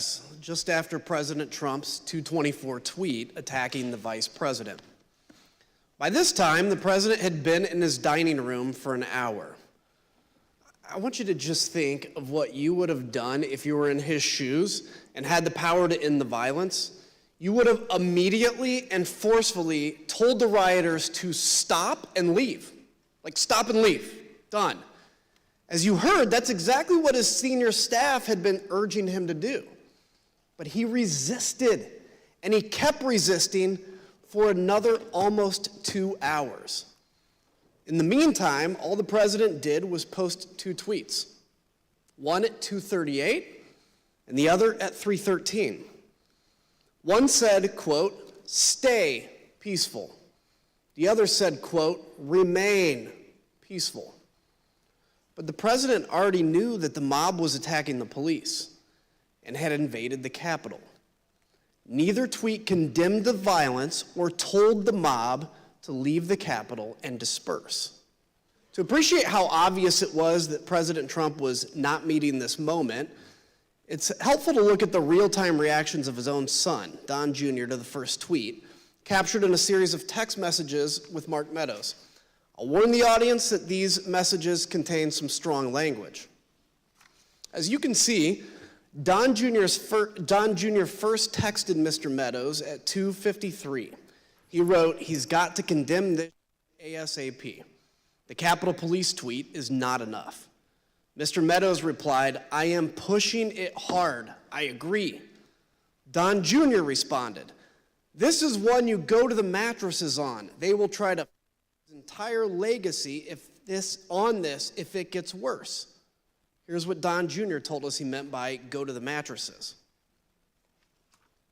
At 2:58, when you say that that Mr. Meadows needs to go to the mattresses on this issue, when you say go to the mattresses, what does that mean? It's just a reference for going all in. I think it's a Godfather reference. Sean Hannity agreed, and he also turned to Mark Meadows for help after the president's second tweet. As you can see, Mr. Hannity texted at 3:31 to say Trump needed to deliver a statement to the nation telling the rioters to leave the Capitol. Mr. Meadows responded that he was, quote, "on it." Don Jr. and Sean Hannity were not the only ones who implored Mr. Meadows to get the president to speak to the nation and tell the mob to leave, to go home, go home. Throughout the attack, Mr. Meadows received texts from Republican members of Congress, from current and former Trump administration officials, from media personalities, and from friends. Like President Trump's staff, they knew President Trump had to speak publicly to get the mob to stop. Let's look at just a few of these text messages. Fox News personality Laura Ingraham said, "The president needs to tell the people in the Capitol to go home."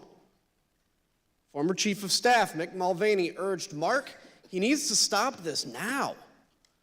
Fox News personality Brian Kilmeade said, "Please get him on TV, destroying everything that you guys have accomplished." When we interviewed White House counsel Pat Cipollone, he told us that he knew the president's 2 tweets were not enough. Let's listen to what he said. I think the question is, did you believe that the tweets were not anything about your advice to the president? No, I believe more needed to be done. Okay.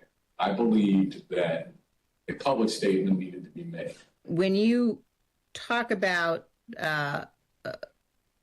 others on the staff thinking more should be done, or thinking that the president needed to tell people to go home, who would you put in that category?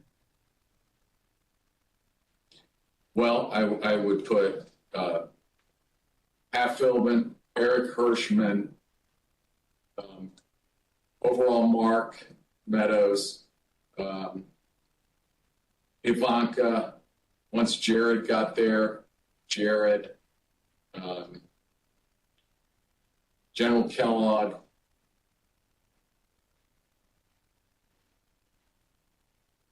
I'm probably missing some, but those. Kaylee, I think, was there, but I don't. Dan Scavino. And who on the staff did not want people to leave the Capitol? On the staff? In the White House, how about? I can't think of anybody, you know, on that day who didn't want people to get out of the Capitol once the, you know, particularly once the violence started. No. I mean,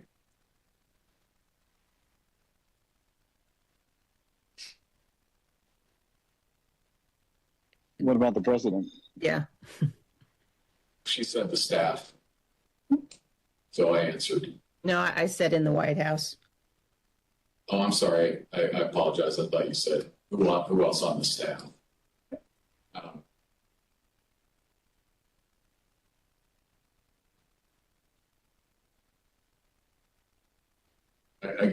I can't reveal communications, but obviously I think, you know,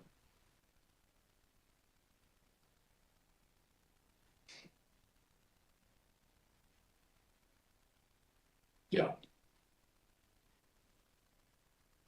Let's pause on that last statement. Although Pat Cipollone is being careful about executive privilege, there really is no ambiguity about what he said. Almost everybody wanted President Trump to instruct the mob to disperse. President Trump refused. To understand how inadequate the president's tweets were, let's examine his 238 tweet in more detail. For context, here's what was happening at that time.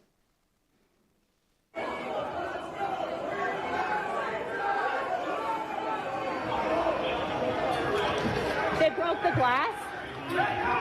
Everybody stay down! Get down! Doors barricade. There's people flooded the hallways outside. We have no way out. We were just told that there has been tear gas in the rotunda, and we're being instructed to each of us get a gas mask. We went from a peaceful protest, and this is a very dangerous situation right now.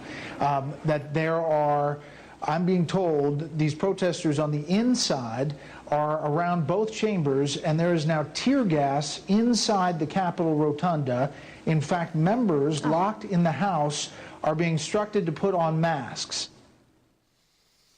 Ms. Matthews, after President Trump's tweet about Vice President Pence, you told us you spoke to, immediately you spoke to Kayleigh McEnany. What did you tell her, and where did she go afterwards? After the tweet about the vice president, I found Kayleigh and told her that I thought the president needed to immediately send out a tweet that condemned the violence that we were seeing, and that there needed to be a call to action to tell these people to leave the Capitol. And she agreed and walked over to the Oval dining room to find the president. We interviewed Ms. McEnany and others who were in the dining room with the president, urging him to put out a statement. Ms. Matthews, Ms. McEnany told us she came right back to the press office after meeting with the president about this particular tweet. What did she tell you about what happened in that dining room?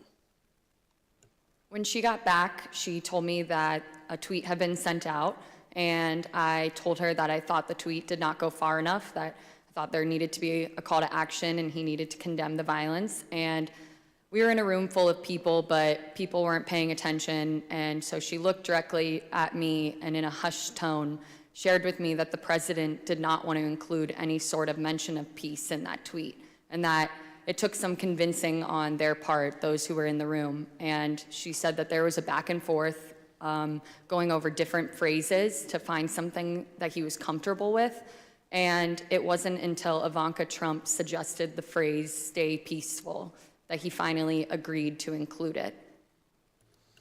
The president resisted writing "stay peaceful" in a tweet. He told Mark Meadows that the rioters were doing what they should be doing, and the rioters understood they were doing what President Trump wanted them to do. President Trump's message was heard clearly by Stop the Steal organizer Ali Alexander. At 2:38, he told another organizer, quote, "POTUS is not ignorant of what his words would do." Rioters storming the Capitol also heard President Trump's message. In this video, you'll see surveillance footage from the rotunda that shows a group of Oath Keepers, including Jessica Watkins, who's been charged with seditious conspiracy. You'll hear her walkie-talkie communications with others as they share intelligence and communicate about President Trump's 2:38 tweet in real time. Again, we warn the audience that this clip also contains strong language. CNN just said that they evacuated all members of Congress into a safety room. There's no safe place in the United States for right now, let me tell you. I hope they understand that we are not joking around. Military Principle 105. Military Principle 105. Cave means grave. Trump just tweeted, please support our Capitol Police. They are on our side. Do not harm them. That's saying a lot by what he didn't say. He didn't say not to do anything to the congressman. Well, he did not ask them to stand down. He just said, stand by the Capitol Police. They are on our side and they are good people. So it's getting real down there. I got it on TV and it's looking pretty friggin' radical to me. CNN said that Trump has egged this on, that he is egging it on, and that he is watching the country burn 2 weeks before he leaves office. He is not leaving office. I don't give a shit what they say. We are in the mezzanine. We are in the main dome right now. We are rocking it. They're throwing grenades. They're freaking shooting people with paintballs, but we're in here. Be safe, be safe. God bless and Godspeed and keep going. Get it, Jess. Do your... This is what we fucking up for. Everything we fucking trained for. Took over the Capitol. Overran the Capitol. We're in the fucking Capitol, bro. We've now seen how President Trump's supporters reacted to his tweets. Mr. Pottinger, you told us that you consider the tweets sent to this point to be, quote, wholly inadequate given the urgency of the crisis. What, in your view, would have been needed? Yeah, it was insufficient. I think what you could count me among those who was hoping to see an unequivocal, strong statement clearing out the Capitol, telling people to stand down, leave, go home. I think that's what we were hoping for. So something a lot more kind of definitive and not ambiguous, because he has that power over his folks. Ms. Matthews, you told us about a colleague who said during the attack that the president should not condemn the violence. Can you please tell us about that moment and your reaction? Yes, so a conversation started in the press office after the president sent out those 2 tweets that I deemed were insufficient. And a colleague suggested that the president shouldn't condemn the violence because they thought it would be, quote, handing a win to the media if he were to condemn his supporters. And I disagreed. I thought that we should condemn the violence and condemn it unequivocally. And I thought that he needed to include a call to action and to tell these people to go home. And a debate ensued over it. And I became visibly frustrated, and my colleagues were well aware of that. And I couldn't believe that we were arguing over this in the middle of the West Wing, talking about the politics of a tweet, being concerned with handing the media a win when we had just watched all of that violence unfold at the Capitol. And so I motioned up at the TV and I said, do you think it looks like we're effing winning? Because I don't think it does. And I again reiterated that I thought that the president needed to condemn the violence because it didn't matter if it was coming from the left or the right, that you should condemn violence 100% of the time. We've heard this evening how everyone in the president's orbit was pushing him to do more, to tell the mob to leave the Capitol. One of those people was Republican leader Kevin McCarthy. He managed to get the president on the phone and told him to call off his supporters. As you will hear, the president refused, and so Leader McCarthy reached out for help to Ivanka Trump, who was at the White House, and Jared Kushner, who that afternoon had just arrived back on a flight from the Middle East. So at some point in the afternoon, Mr. McCarthy placed a phone call to Mr. Scavino's desk line, and it was transferred to the president. Is that correct? That's generally what I recall. Okay. Were you involved in transferring that call? Yes. Okay. Where was the president at the time that he took that call? He was in the dining room. Would you personally reach out to the president for more support? I've already talked to the president. I called them. I think we need to make a statement, make sure that we can calm individuals down. Did Mr. McCarthy indicate that he had been in touch with President Trump? He indicated that he had had some conversation. I don't recall whether it was with the president or with somebody at the White House, but I think he'd expressed frustration that not taking the circumstances seriously as they should in that moment.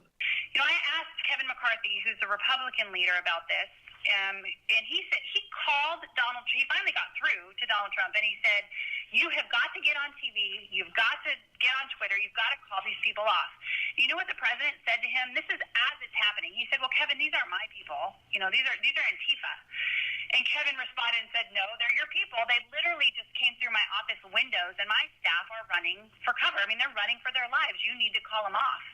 And the president's response to Kevin, to me, was chilling. He said, "Well, Kevin, I guess they're just more upset about the election, theft than you are." And that's, you've seen widespread reports of Kevin McCarthy and the president having basically a swearing conversation. That's when the swearing commenced, because the president was basically saying, I'm okay with this. Leader McCarthy, the President of the United States has a briefing room steps from the Oval Office. The cameras are hot 24/7, as you know. Why hasn't he walked down and said that now? I conveyed to the president what I think is best to do, and I'm hopeful the president will do it. And have you spoken with his chief of staff? I've spoken to the president. I've spoken to other people in there and to the White House as well. Who else reached out to Ms. Trump that you know of that afternoon about the attack on the Capitol? I believe at one point McCarthy did. I heard my phone ringing, turned the shower off, saw it was Leader McCarthy, who I had a good relationship with. He told me it was getting really ugly over at the Capitol and said, please, anything you could do to help, I would appreciate it. I don't recall specific asks, just anything you could do. Again, I got the sense that, they were scared. They meaning Leader McCarthy and people on the Hill because of the violence? He was scared, yes. Think about that. Leader McCarthy, who was one of the president's strongest supporters, was scared and begging for help. President Trump turned him down. So he tried to call the president's children. Republican House member Mike Gallagher also implored the president to call off the attack. Mr. President, you have got to stop this. You are the only person who can call this off. Call it off. The election is over. Call it off. President-elect Joe Biden also went live on TV to demand that President Trump tell the mob to leave.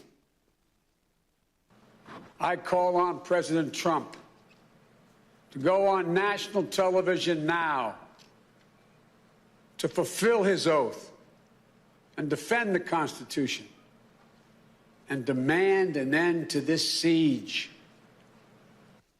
There was a desperate scramble for everyone to get President Trump to do anything. All this occurred, and the president still did not act. I yield to my friend from Virginia. Thank you, Mr. Kinzinger. President Trump finally relented to the pleas from his staff, his family, and from Capitol Hill for him to do something more at 4:17. 187 minutes, more than 3 hours after he stopped speaking at the ellipse, after he stopped speaking to a mob that he had sent armed to the Capitol. That's when he tweeted a video telling the rioters to go home, while also telling them that they were special and that he loved them. By that time, although, the violence was far from over. Law enforcement had started to turn the tide, reinforcements were on the way, and elected officials were in secure locations. The writing was already on the wall. The rioters would not succeed. Here's what was showing on Fox News, the channel the president was watching all afternoon. Back to Brett Baer with more information now. Brett, what do you have? Our Pentagon team, Jen Griffin, Lucas Tomlinson, confirming the Defense Department has now mobilized the entire D.C. National Guard, 1,800 troops. Takes several hours, as I was mentioning before, to get them up and running. The Army Secretary Ron McCarthy is setting up a headquarters at the FBI. You just heard from David Spunt that the FBI is also sending troops to the Capitol. It's no coincidence, then, that President Trump finally gave in and went out to the Rose Garden at 4:03. His staff had prepared a script for him to read, but he refused to use it. As you can see on the screen, you can see the script is stamped "President has seen." The script said, quote, "I'm asking you to leave the capital region now and go home in a peaceful way." The president was urged to stick to this script, but he spoke off the cuff. Eric Hirschman and Nick Luna went with the president to film the message in the Rose Garden. Let's hear what they had to say and see the never-before-seen raw footage of the president recording this video message. Ultimately, these remarks that we're looking at here in Exhibit 25 were not the remarks that the president delivered in the Rose Garden. Do you know why the president decided not to use these? I don't know, sir. No, I do not know why. Did the president use any written remarks to your knowledge, or did he just go off the cuff? To my knowledge, it was off the cuff, sir. Good chase. When you're ready, sir. Yep. You're right behind me.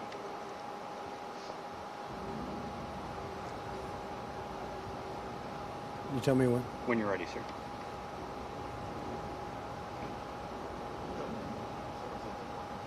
Who's behind me? He's gone. He's gone around. We're all clear now. I know your pain. I know you're hurt. We had a election. Let me see. I know your pain. I know you're hurt. We had an election that was stolen from us. It was a landslide election, and everyone knows it, especially the other side. But you have to go home now. We have to have peace. We have to have law and order. We have to respect our great people in law and order. We don't want anybody hurt. It's a very tough period of time. There's never been a time like this where such a thing happened, where they could take it away from all of us, from me, from you, from our country. This was a fraudulent election, but we can't play into the hands of these people. We have to have peace. So go home. We love you. You're very special. You've seen what happens. You see the way others are treated that are so bad and so evil. I know how you feel. But go home and go home in peace. When I got there, basically the president just had finished filming the video, and I think he was basically retiring for the day. Was there any discussion about the president releasing a second video that day? Not that I recall. When he finished his video, I think everyone was like, day's over. People were pretty drained.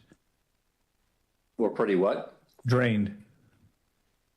But we say day over. I mean, there were still people in the Capitol at that point, weren't there? There were people in the Capitol, but I believe by this stage, law enforcement, and I'd have to go back and look, but I believe law enforcement was either there or moving in or going to take charge. I just say people were emotionally drained by the time that videotape was done. Emotionally drained? At the White House? Here's what was happening at the same time at the Capitol. We warned the audience that this clip also contains strong language and violence. Hey, keep pushing, don't lose the momentum.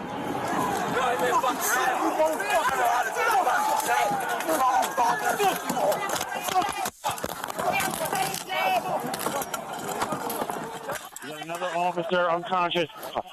The terrorist. What terrorist? Everybody, we need gas masks. We need weapons. We need strong, angry patriots to help our boys. They don't want to leave.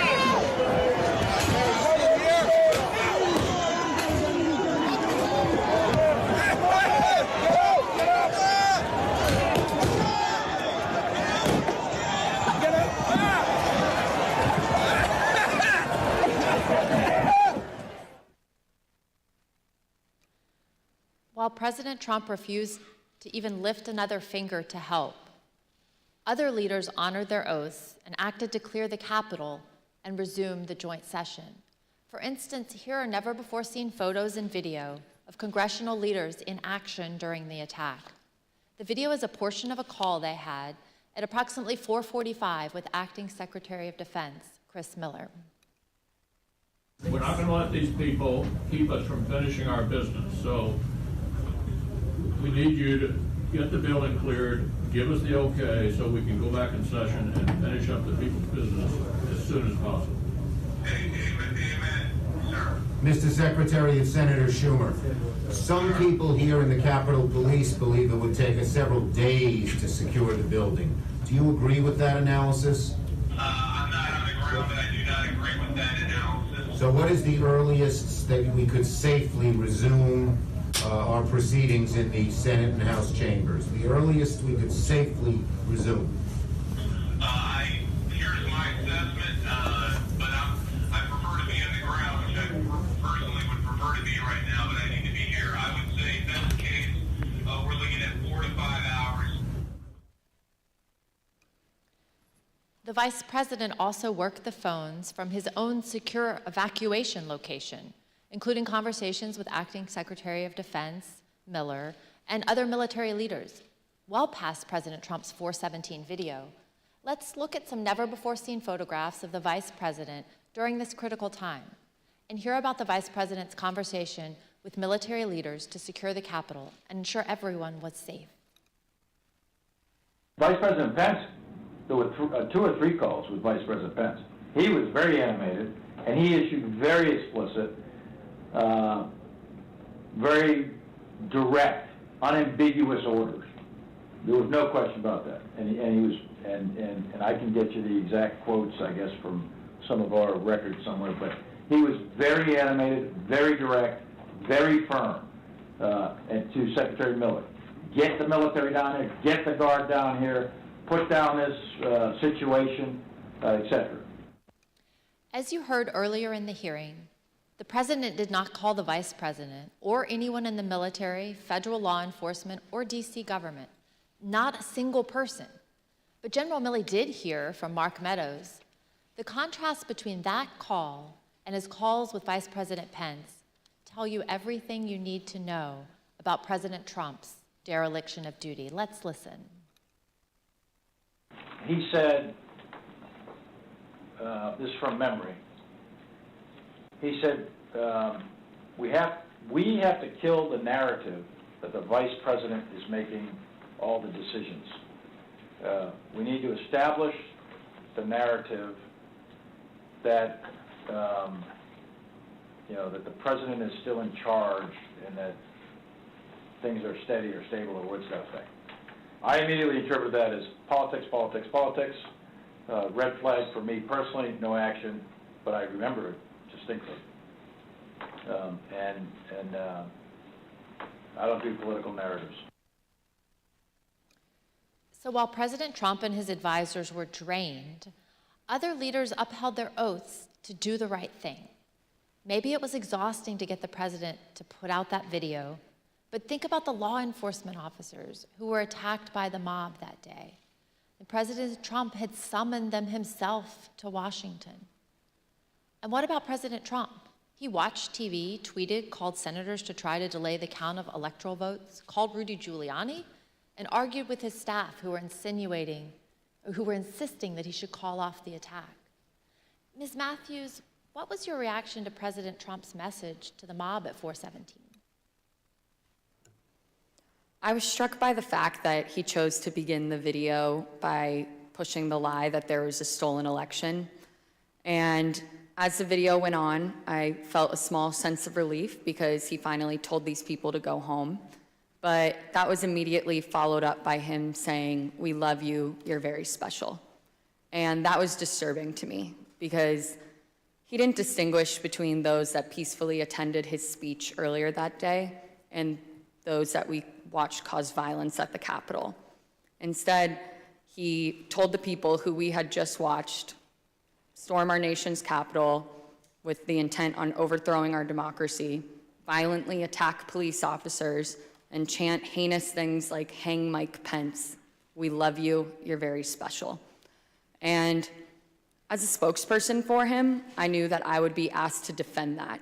And to me, his refusal to act and call off the mob that day and his refusal to condemn the violence was indefensible. And so I knew that I would be resigning that evening. And so I finished out the workday, went home and called my loved ones to tell them of my decision, and resigned that evening. Thank you. Indefensible. Let's hear what some of your colleagues in the press office told us about their reaction to this same 417 message. I felt like it was the absolute bare minimum of what could have been said at that point for something on camera. What else do you think should have been said?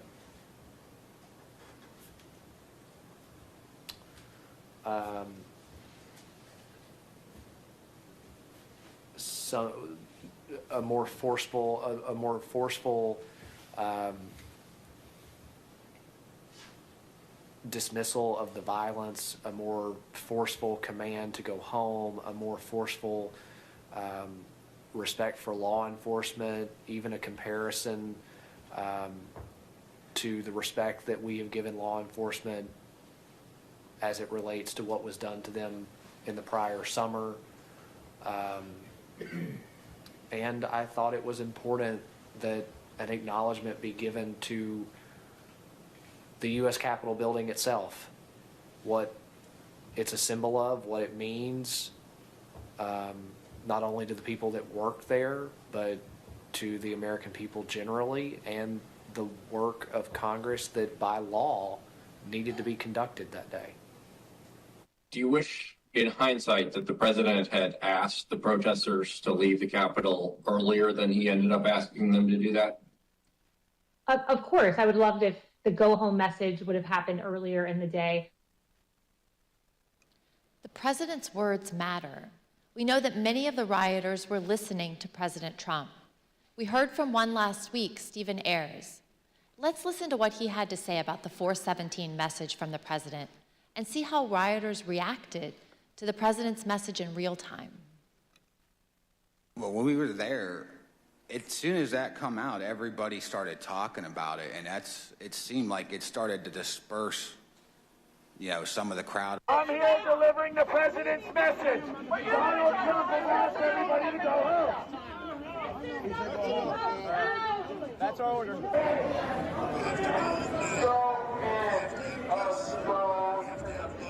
He says go home. He says go home. They know we're here. Yeah, he said to go home. But just as Mr. Ayers said, police were still fending off the last throes of the brutal assault. I yield to the gentleman from Illinois. While everyone else was working to get Congress back in session, what did President Trump do? At 6:01, just 1 minute after the citywide curfew went into effect, he posted his last tweet of the day. After officers engaged in multiple hours of hand-to-hand combat, with over 100 of them sustaining injuries, President Trump tweeted at 6:01 and justified the violence as a natural response to the election. He said, quote, "These are the things and events that happen when a sacred landslide victory is so unceremoniously, viciously stripped away from great patriots who have been badly, unfairly treated for so long. Go home with love and peace. Remember this day forever." He called the mob great patriots.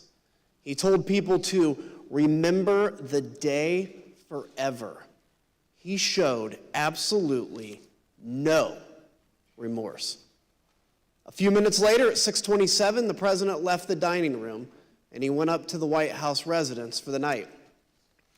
On the screen is the last photograph of the president that night as he went into the residence.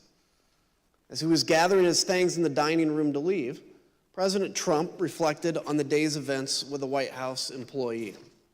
This was the same employee who had met President Trump in the Oval Office after he returned from the ellipse. President Trump said nothing to the employee about the attack. He said only, quote, "Mike Pence let me down. Ms. Matthews, what was your reaction to President Trump's 601 tweet? At that point, I had already made the decision to resign, and this tweet just further cemented my decision. I thought that January 6, 2021 was one of the darkest days in our nation's history, and President Trump was treating it as a celebratory occasion with that tweet. And so it just further cemented my decision to resign. Others agreed with your assessment of that tweet. Let's look at what they had to say. Who asked you about this tweet before it was sent? The president. Tell us about that conversation and everything that you said and he said, to the best of your recollection. Sure. So he said, "What do you think of this?" And I believe I saw the text message or on his phone. And I remember saying to him, the wording on the first sentence, I guess it's one long sentence, but the wording on the first sentence would lead some to believe that potentially he had something to do with the events that happened at the Capitol. What did he say? I don't recall him saying anything in response to that. I believe that was the end of the conversation. Did he change anything in light of your comments? No, sir, he did not. And what about this made you think that someone might perceive the president having a role in the violence at the Capitol? It was my interpretation of the words. I mean, I'm not I don't write speeches or anything, but the phrase, "these are the things that happened," to me sounded as if culpability was associated with it, to me. I don't think it's a patriotic act to attack the Capitol, but I have no idea how to characterize the people other than they trespassed, destroyed property, and assaulted the U.S. Capitol. I think calling them patriots is, let's say, a stretch, to say the least. Is that all it is, a stretch, or just flatly wrong? I don't think it's a patriotic act to attack the U.S. Capitol. Would you call it unpatriotic? Criminal? Unpatriotic? Sure. What happened at the Capitol cannot be justified in any form or fashion. It was wrong and it was tragic, and it was a terrible day. It was a terrible day for this country. I thought it was inappropriate. Why? To my mind, it was a day that should be remembered in infamy. That wasn't the tenor of this tweet. Despite the violence of the day, the effort to delay the certification continued. That evening, Rudy Giuliani called several of President Trump's closest political allies in the hour before the joint session resumed. Representative Jim Jordan and Senators Marsha Blackburn, Tommy Tuberville, Bill Hagerty, Lindsey Graham, Josh Hawley, and Ted Cruz.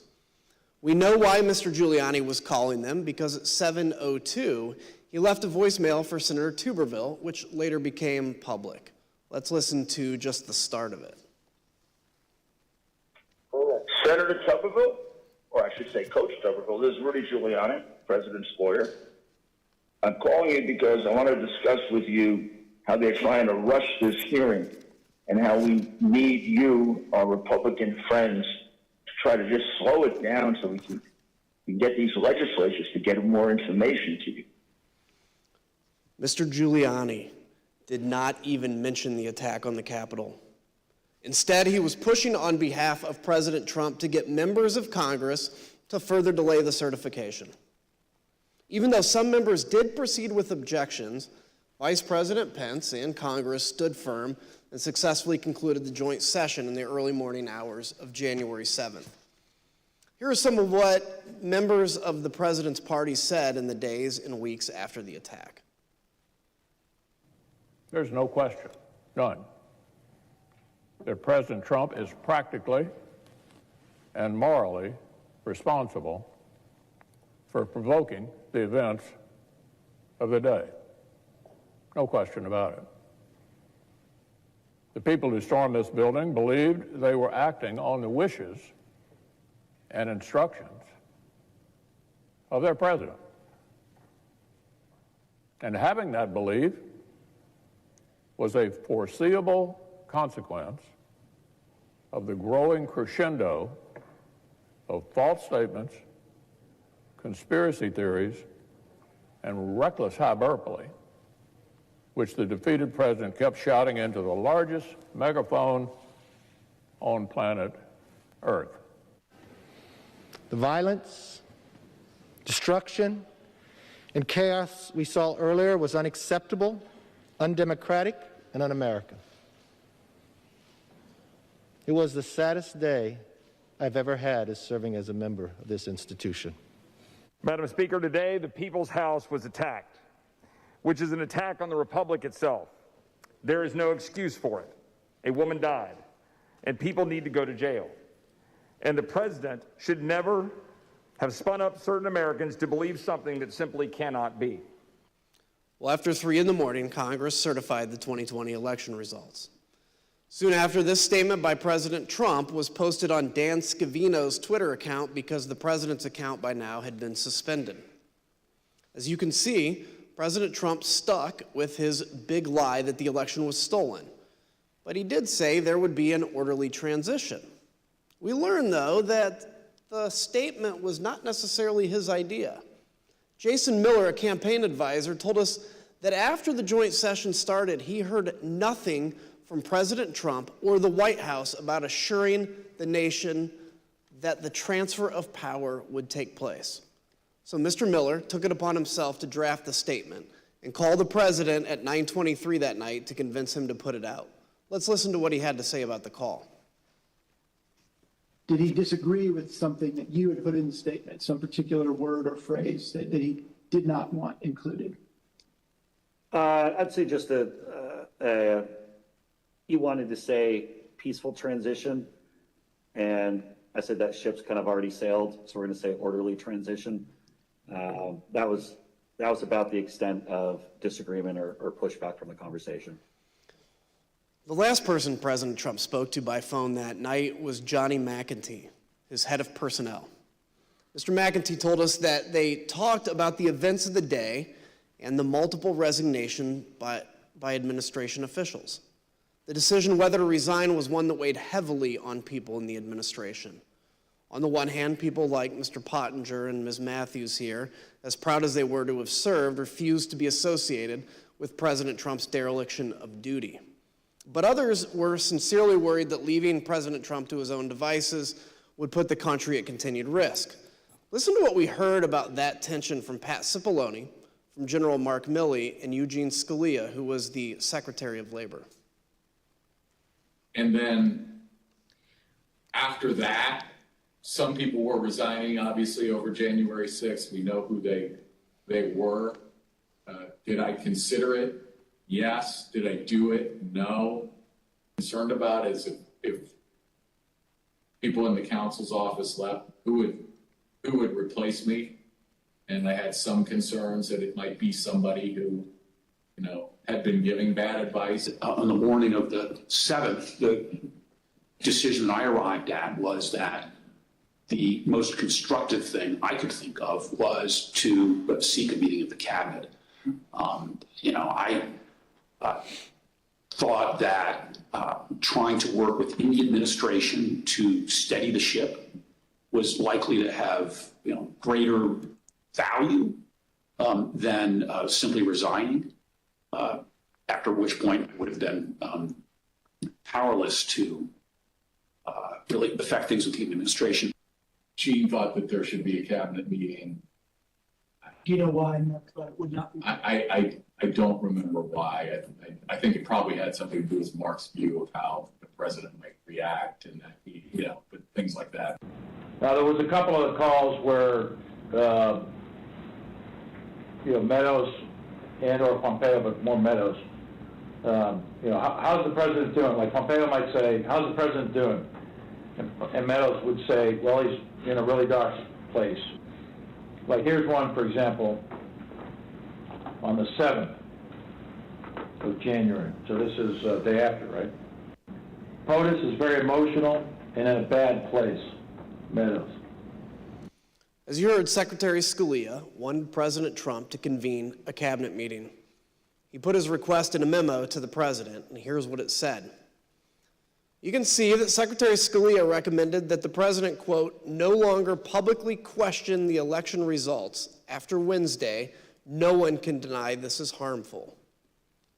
Secretary Scalia also highlighted the importance of the public knowing the president would invoke his cabinet in decision-making and not, quote, certain private individuals. Though Secretary Scalia did not say it, he was referring to Rudy Giuliani and the rest of the so-called clown car working with President Trump to try to overturn the election. Secretary Scalia understood that the president needed to do more to reassure the public about the last few weeks of the Trump administration. Mr. Pottinger, when you made the decision to resign, did you walk out of the White House immediately? No, I wanted to first talk to my immediate boss, that was the National Security Advisor, Robert O'Brien. Robert O'Brien was traveling on the 6th. I reached him at about 4:30 p.m. And told him that I was submitting my resignation. He accepted the resignation, but he also asked whether I could stay until he could get back to the White House. And I agreed to that. We both wanted to make sure that I was leaving in a responsible way. We still have foreign adversaries to worry about, you know, hackers, terrorists, nation states, and I did not want to leave my chair empty, given that I was the top national security staffer in the White House. So I ended up staying at my desk through the night. When Robert O'Brien arrived back at the White House the next morning, the morning of the 7th, I debriefed with him and left for the last time. So you and I both share a passion for national security of our country. Can you share with me, what's your view on how January 6th impacted our national security? Well, when you have a presidential transition, even under the best circumstances, it's a time of vulnerability. It's a time of vulnerability. And when you have a contested election, I was certainly concerned that some of our adversaries would be tempted to probe or test U.S. resolve. As an example, in late December, the Iranian government attacked the U.S. embassy in Baghdad. They did that using some of their terrorist proxies. President Trump did handle that. He sent a very clear warning to the Ayatollah and his regime, which I think had a useful effect. I think that we would have handled other threats of that nature, and luckily no other threats materialized before the inauguration on the 20th. But our national security was harmed in a different way by the 6th of January, and that is that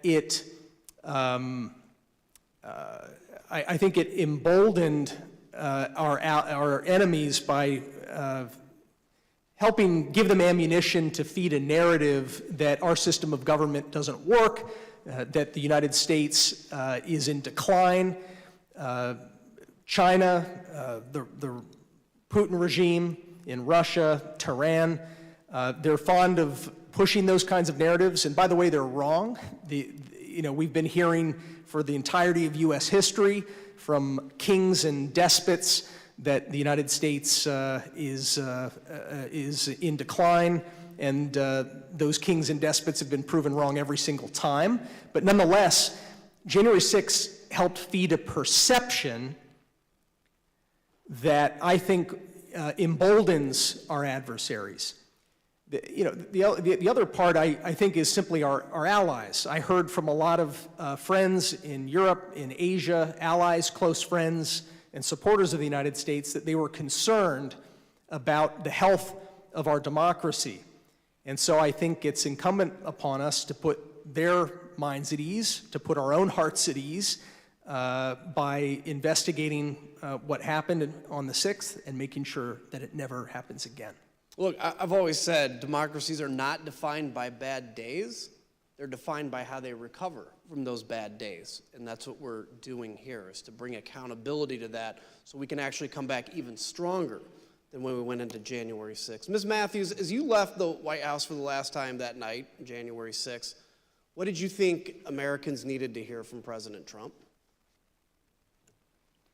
I think that the American people needed to hear and see him publicly commit to a peaceful or at least orderly transition of power. In the aftermath of the Capitol attack, it wasn't just enough for us to ask him to condemn the violence. He needed to agree that he would peacefully transfer power over to the incoming administration, because that's one of our fundamentals and what it means to live in a democracy. And so that evening when I resigned, the resignation statement that I drafted, I referenced this and I said our nation needs a peaceful transfer of power, in hopes that it would put some sort of public pressure on the White House and President Trump to publicly agree to an orderly transition. Thank you. I yield to my friend from Virginia. Thank you, Mr. Kinzinger. The staff who remained at the White House on the morning of January 7th knew the president needed to address the nation again, and they had a speech prepared for him that morning, but he refused for hours to give it. As you heard Cassidy Hutchins testify previously, President Trump finally agreed to record an address to the nation later that evening, the evening of January 7th, because of concerns he might be removed from power under the 25th Amendment or by impeachment. We know these threats were real. Sean Hannity said so himself in a text message that day to Press Secretary Kayleigh McEnany. He wrote, "No more stolen election talk. Yes, impeachment and 25th Amendment are real." We obtained the never-before-seen raw footage of the president recording his address to the nation that day on January 7th, more than 24 hours after the last time he had addressed the nation from the Rose Garden. Let's take a look. Whenever you're ready, sir.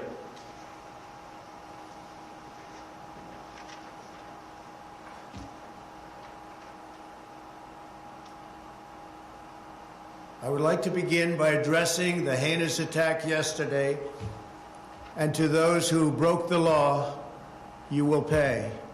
You do not represent our movement, you do not represent our country, and if you broke the law, you can't say that. I already said you will pay. The demonstrators who infiltrated the Capitol have defied the seat of justice. It's defiled, right? See, I can't see it very well. Okay, I'll do this. I'm going to do this. Let's go. But this election is now over. Congress has certified the results. I don't want to say the election's over. I just want to say Congress has certified the results without saying the election's over, okay? But Congress is certified. Now Congress is Yeah, certified. right. Now Congress I didn't say over, so let me see. Go to the paragraph before.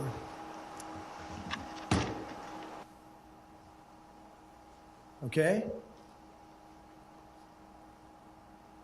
I would like to begin by addressing the heinous attack yesterday.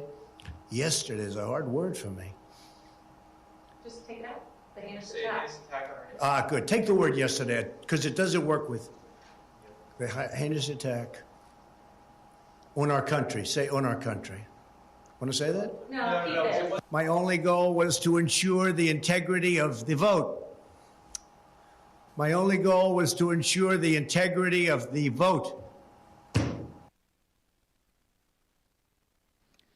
On January 7th, one day after he incited an insurrection based on a lie, President Trump still could not say that the election was over. Mr. Pottinger, you've taken the oath multiple times in the Marines and as an official in the executive branch. Can you please share with us your view about the oath of office and how that translates into accepting election results and a transfer of power? Sure.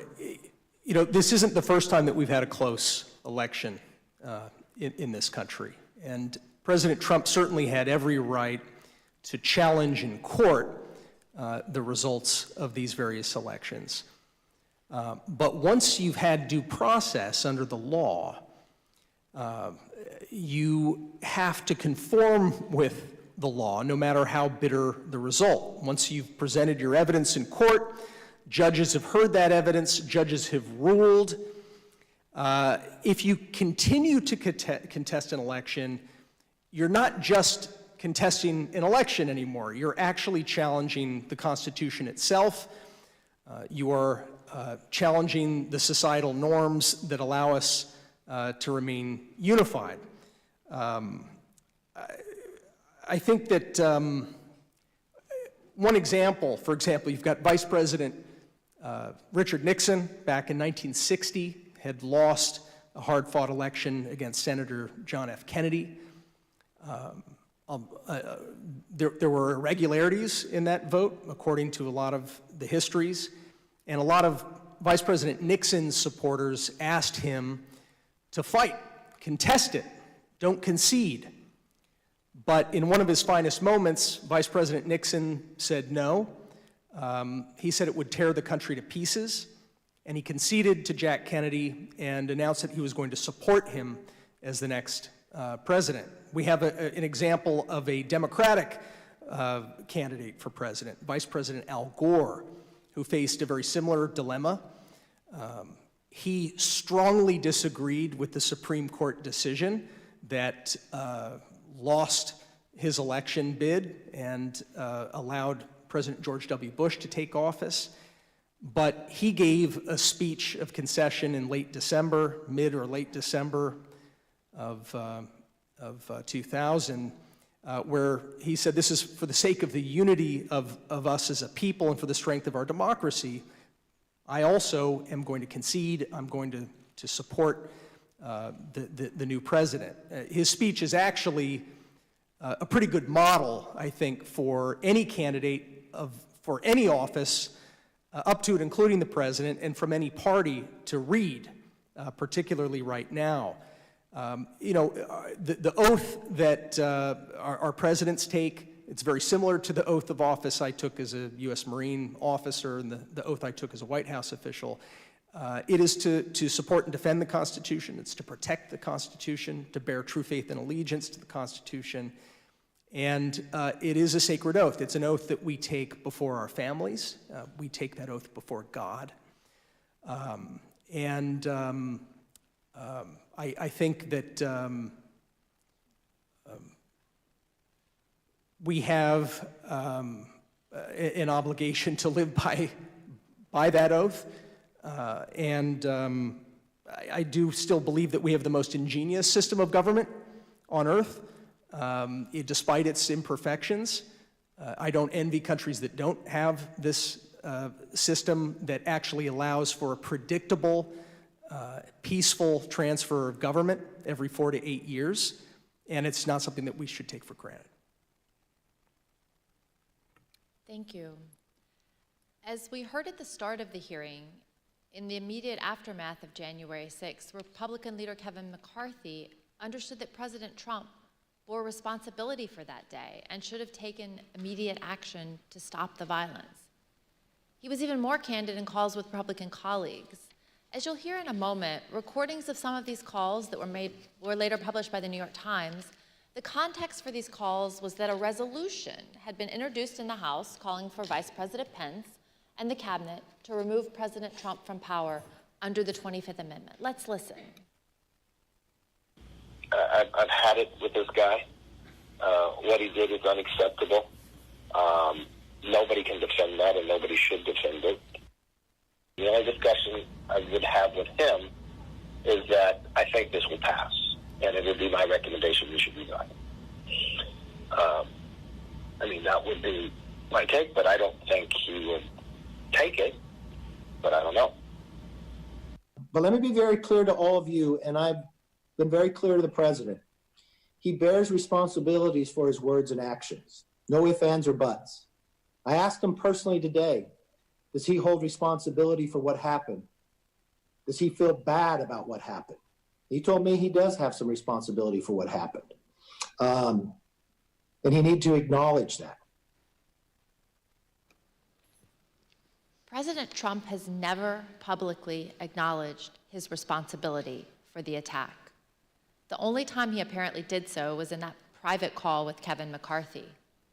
There's something else President Trump has never acknowledged: the names and the memories of the officers who died following the attack on the Capitol. We're honored to be joined tonight by police and first responders who bravely protected us on January 6th.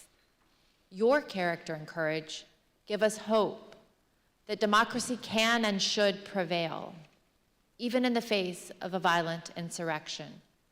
We on this dais can never thank you enough for what you did to protect our democracy. On January 9th, two of President Trump's top campaign officials texted each other about the president's glaring silence on the tragic death of Capitol Police Officer Brian Sicknick, who succumbed to his injuries the night of January 7th. These campaign officials were Tim Murtaugh, Trump's director of communications, and one of his deputies, Matthew Walking. Their job was to convince people to vote for President Trump, so they knew his heart, his mind, and his voice as well as anyone, and they knew how he connects with his supporters. Here's what they had to say about their boss. Murtaugh said, "Also shitty not to have acknowledged the death of the Capitol police officer." Walking responded, "That's enraging to me. Everything he said about supporting law enforcement was a lie." To which Murtaugh replied, "You know what this is, of course? If he acknowledged the dead cop, he'd be implicitly faulting the mob. And he won't do that because they're his people. And he would also be close to acknowledging that what he lit at the rally got out of control. No way he acknowledges something that could ultimately be called his fault. No way." President Trump did not then and does not now have the character or courage to say to the American people what his own people know to be true. He is responsible for the attack on the Capitol on January 6th. Thank you, and I yield to the gentleman from Illinois. Thank you, Ms. Loria.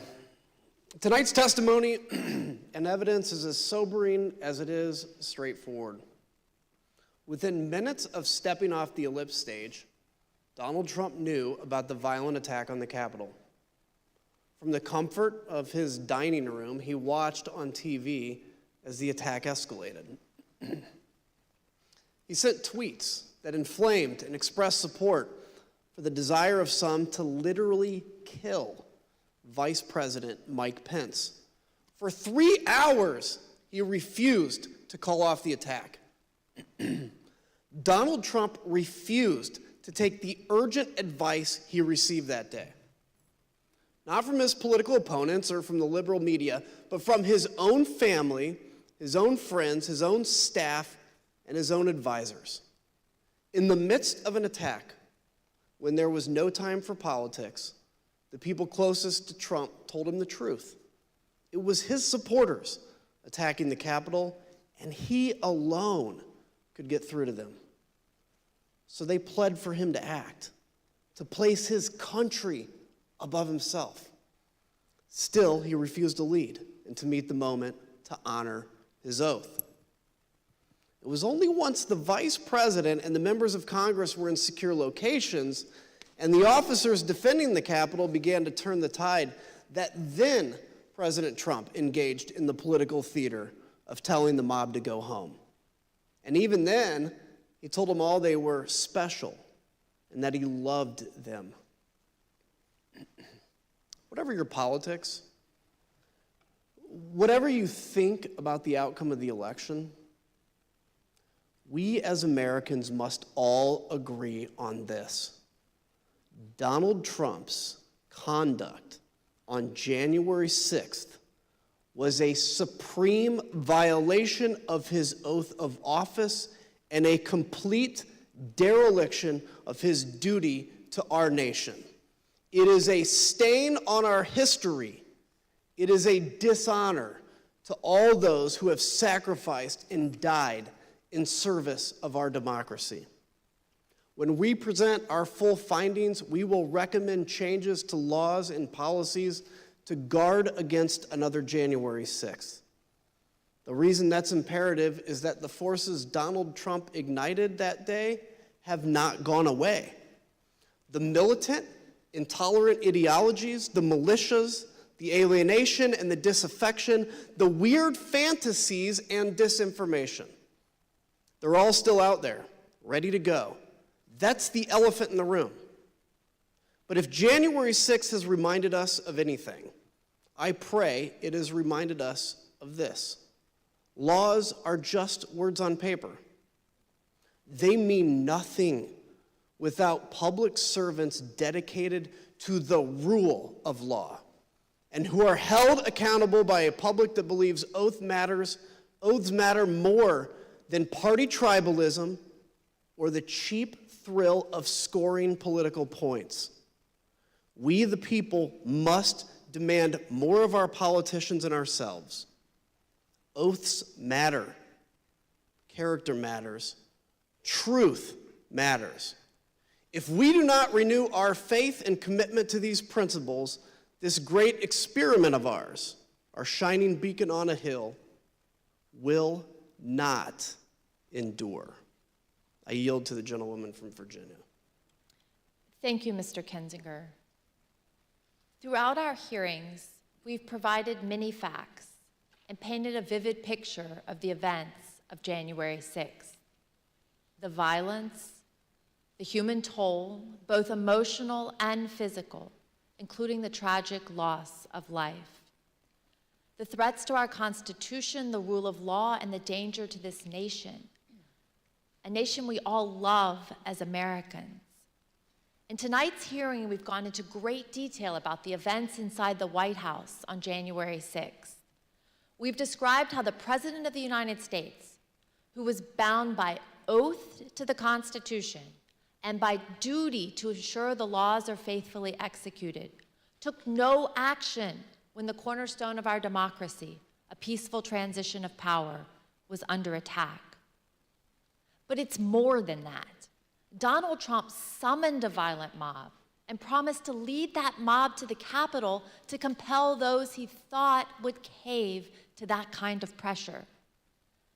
And when he was thwarted in his effort to lead the armed uprising, he instigated the attackers to target the vice president with violence, a man who just wanted to do his constitutional duty. So in the end, this is not, as it may appear, a story of inaction in a time of crisis, but instead it was the final action of Donald Trump's own plan to assert the will of the American people and remain in power. Not until it was clear that his effort to violently disrupt or delay the counting of the election results had failed did he send a message to his supporters in which he commiserated with their pain, and he told them affectionately to go home. That was not the message of condemnation and just punishment for those who broke the law that we expect from a president whose oath and duty is to ensure the laws are faithfully executed. But instead, it was his newest version of stand back and stand by. To me, this is personal. I first swore an oath to support and defend the Constitution against enemies foreign and domestic when I entered the U.S. Naval Academy at age 17.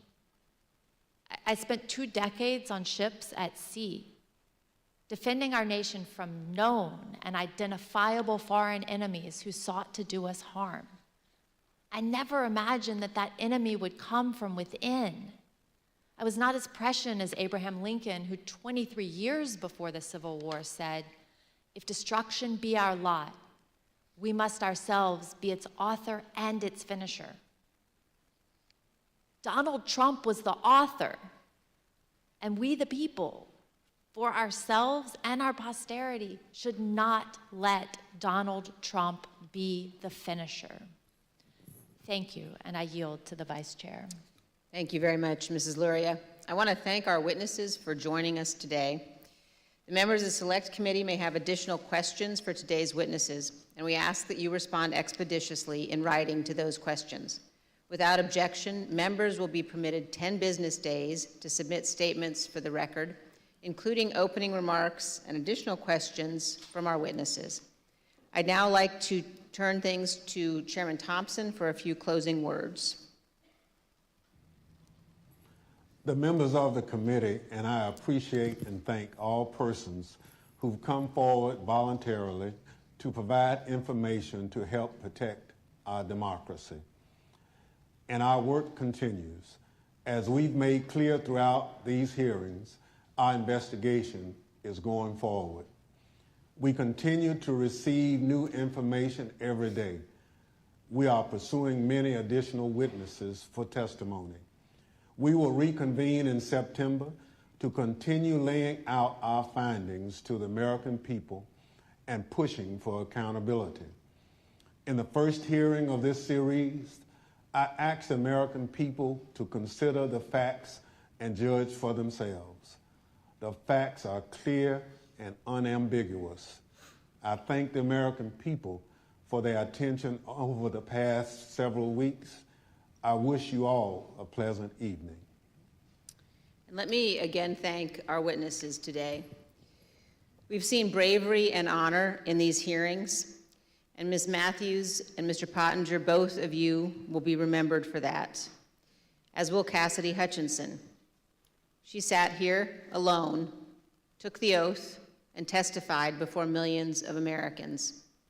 She knew all along that she would be attacked by President Trump and by the 50, 60, and 70-year-old men who hide themselves behind executive privilege.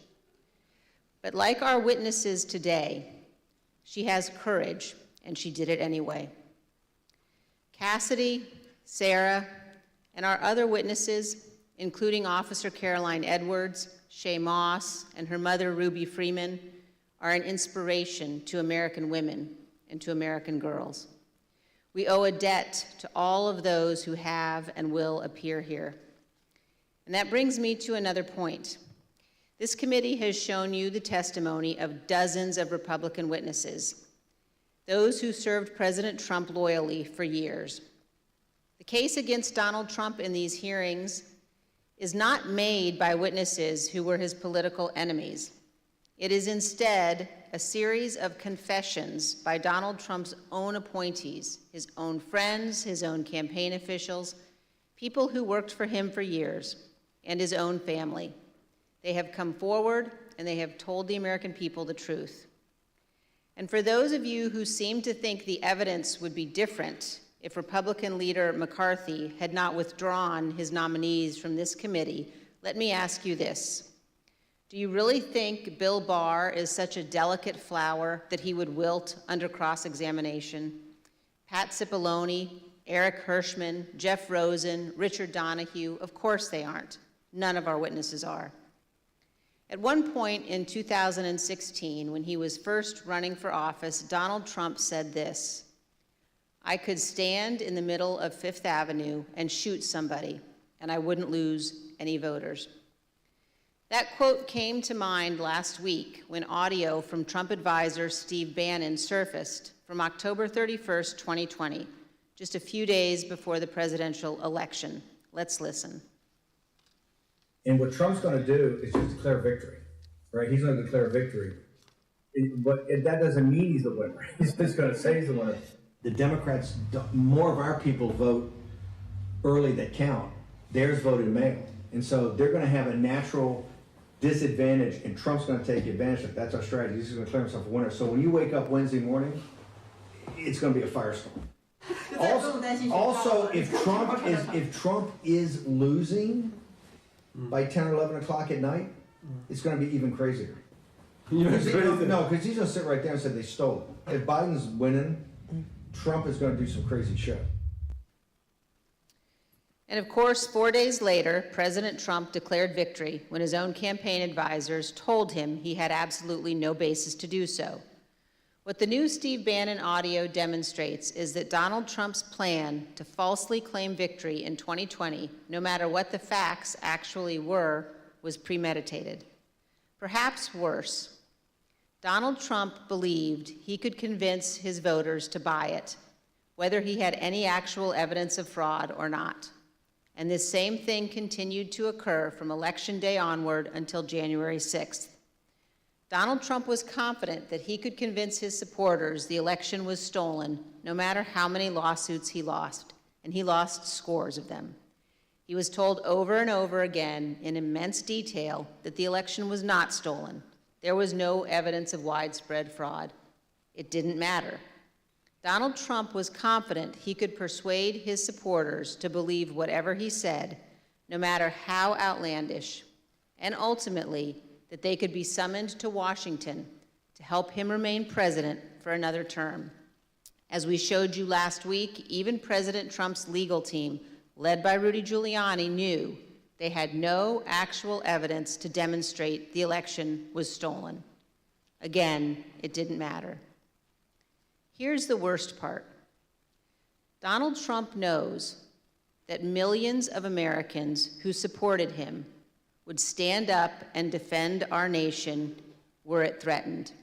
They would put their lives and their freedom at stake to protect her. And he is preying on their patriotism. He is preying on their sense of justice. And on January 6th, Donald Trump turned their love of country into a weapon against our Capitol and our Constitution. He has purposely created the false impression that America is threatened by a foreign force controlling voting machines, or that a wave of tens of millions of false ballots were secretly injected into our election system, or that ballot workers have secret thumb drives and are stealing elections with them. All complete nonsense. We must remember that we cannot abandon the truth and remain a free nation. In late November of 2020, while President Trump was still pursuing lawsuits, many of us were urging him to put any genuine evidence of fraud forward in the courts and to accept the outcome of those cases. As January 6th approached, I circulated a memo to my Republican colleagues explaining why our congressional proceedings to count electoral votes could not be used to change the outcome of the election. But what I did not know at the time was that President Trump's own advisors, also Republicans, also conservatives, including his White House counsel, his Justice Department, his campaign officials, they were all telling him almost exactly the same thing I was telling my colleagues. There was no evidence of fraud or irregularities sufficient to change the election outcome. Our courts had ruled. It was over. Now we know that it didn't matter what any of us said because Donald Trump wasn't looking for the right answer legally or the right answer factually. He was looking for a way to remain in office. Let's put that aside for a moment and focus just on what we saw today. In our hearing tonight, you saw an American president faced with a stark and unmistakable choice between right and wrong. There was no ambiguity, no nuance. Donald Trump made a purposeful choice to violate his oath of office, to ignore the ongoing violence against law enforcement, to threaten our constitutional order. There is no way to excuse that behavior. It was indefensible. And every American must consider this. Can a president who is willing to make the choices Donald Trump made during the violence of January 6th ever be trusted with any position of authority in our great nation again? In this room, in 1918, the Committee on Women's Suffrage convened to discuss and debate whether women should be granted the right to vote. This room is full of history, and we on this committee know we have a solemn obligation not to idly squander what so many Americans have fought and died for. Ronald Reagan's great ally, Margaret Thatcher, said this: "Let it never be said that the dedication of those who love freedom is less than the determination of those who would destroy it." Let me assure every one of you this: Our committee understands the gravity of this moment, the consequences for our nation. We have much work yet to do, and we will see you all in September. I request those in the hearing room remain seated until the Capitol Police have escorted witnesses and members from the room. Without objection, the committee stands adjourned. Are you tired of think tank approved corporate news and commentary? Are you tired of CEOs telling you what to think, who to hate, and who to vote for? Well, welcome to the Rick Smith Show. We don't take orders from some boardroom, and we don't do focus groups or talking points. We don't work for them, and we never will. I'm Rick Smith, and I work for you. Join us daily at thericksmithshow.com and download the podcast and never miss a minute.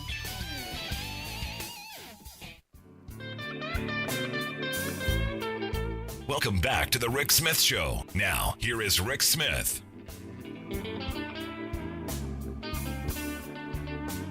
So that was an interesting hearing. I guess that's the easiest way to put that. In listening to a lot of the comments, a lot of the stories coming out, I keep coming back to this thing that was just said a little bit ago during the hearing that grabbed my attention. Trump told the rioters that they were special on one hand, and Liz Cheney made the defense that they were special, they were patriotic, and good, God-fearing Americans, and Trump took advantage of that. And I'm going to struggle with that. I think I'm going to struggle with that argument. I think I am. But here to share some thoughts on, where we are with this. Well, with the response, I've asked our good friend Sarah Burris to come share some thoughts. She's a reporter over at Raw Story. Sarah, thanks for taking time for us. Hello, how are you? I'm processing all of the information, lots of it. I think I'm hung up on the ending a little bit. The ending, the justification, I'm struggling with just a little bit. This idea that those people that were in the Capitol, the people who were smashing the windows, who were urinating on desks, and yes, defecating on the floor. I'm sorry, that's not patriotic. No, I'm struggling with that. Yeah, I agree. I think that's something that I wonder if that's a piece of this, because they kind of have to move this out of, like, this is a bigger issue than just the insurrectionists on January 6th. And they're trying to make the tie that Donald Trump basically manipulated people, that he's been manipulating people since the very beginning. And I think that is a cop-out for a lot of militia members and Tea Party members and, folks that have been doing this kind of right-wing nuttery for a long time. So the idea that they are somehow these soft-hearted patriots who otherwise would be cuddling with cops outside of the Capitol, I think, is a little far-fetched. But I get what she's trying to do. She's trying to save the Republican Party is what she's trying to do. Well, I think there's that, but I think she's trying to make it seem like this is draw all of the conclusions that Trump is the catalyst. That none of this would have happened without Donald Trump, because that is the pillar of indictment that I feel like we're going for here. No, and I think they did if that was the goal, if it's all about Trump, it's all about going after taking out the top of the ticket there. I think they've done that. I think they've done that masterfully. I still want to see the money. I want to see the people who funded this. I want it all. I'm greedy that way. I think it was as they said, a stain on the history of this country, a stain on this country, something that has to be cleaned up. And the only way we do that is by sunshine and disinfectant and getting rid of the people who are behind all this. Absolutely. And that's a big piece of what I feel like. There was a good New York Times story this week that talked about the transition from the Tea Party to the MAGA movement, and talking about the Women for America First creator, Amy Kramer, and how she came out of the Tea Party and then became this MAGA person. And she basically, the whole story ends with her saying, you know, I was here before Donald Trump. I'll be here after Donald Trump. We're already moving on from Donald Trump. And there is a radical right-wing terrorism aspect of this that we have not dealt with. I think we've sort of danced around the idea about it, and we've talked about how it needs to be fully funded, that Homeland Security can go after these people and that the FBI has more resources for this. But the reality is this is the manifestation of when you have somebody who lights the powder keg of right-wing, you know, crazy people and militias and all of this. And there was a poll or a survey. The University of California at Davis took something like 9,000 people and asked them, you know, opinions about, you know, where do you think the country is going? And I think it's like 50.1% said that they anticipate a civil war within the next few years. Like, I mean, I think we make jokes about that sometimes, but I mean, holy crap. No, I mean, it's Like, crazy. And there's part of me that goes, how much of that is that's what you want or that's what you expect, or it's what we're being repeatedly told is coming, because, you know, this is those nutters. Right. This is where I come back to, you know, I know a couple people who are we're going to have civil war, but the majority of people I know, they just want to lead family lives. They want good schools and good, safe neighborhoods. They want jobs. I mean, there's a lot more that pulls us together. And I look at, you know, what we see out of the F channel, what we see out of the right-wing outrage machine. And it really is about pushing this narrative of division and ripping us apart. And I think that has to be dealt with. I agree. One of the biggest things that happened today that I think was the most important is that OAN was dropped from another carrier. They were dropped from, was it Dish? And now they've been dropped from Verizon. The more, I think, networks like that, the more cable companies like that say this is dangerous for us to be allowing stuff like this on our airwaves, I think the better. But then on the flip side, you're just basically driving them into their own little hole of organizing. And so it's like you have this weird balance of, do we want to see it so that we can monitor it, or do we want to isolate them further? And no, see, I'm okay with them being in their hole like they've been, because we've always had these crazy groups. Right. They've always been in the shadows. The problem is we had a president that emboldened them to come out and do mass recruiting, and then to find others and to go, no, it's okay. It's okay to be a white supremacist lunatic. It's okay to be a homophobe. It's okay to be, you know, check the box. No, I want you in your hole. Take your hoods off now. Keep your hood in the closet. Keep your hoods on. Yeah. Yeah, I agree. And I mean, I think that's one of the things that we've seen with some of the nutters who've been, some of the militia people who've been marching lately, that they're covering their faces back up again. And it's like, oh, good. Just please, just go ahead and put the whole hood on for us, because that's just really helpful to be able to identify that that's who you are. No, it's just crazy. It's crazy, the stuff that we've seen come out of this committee. Anything today that you would go, you know, something I didn't know. I'll tell you what I didn't know.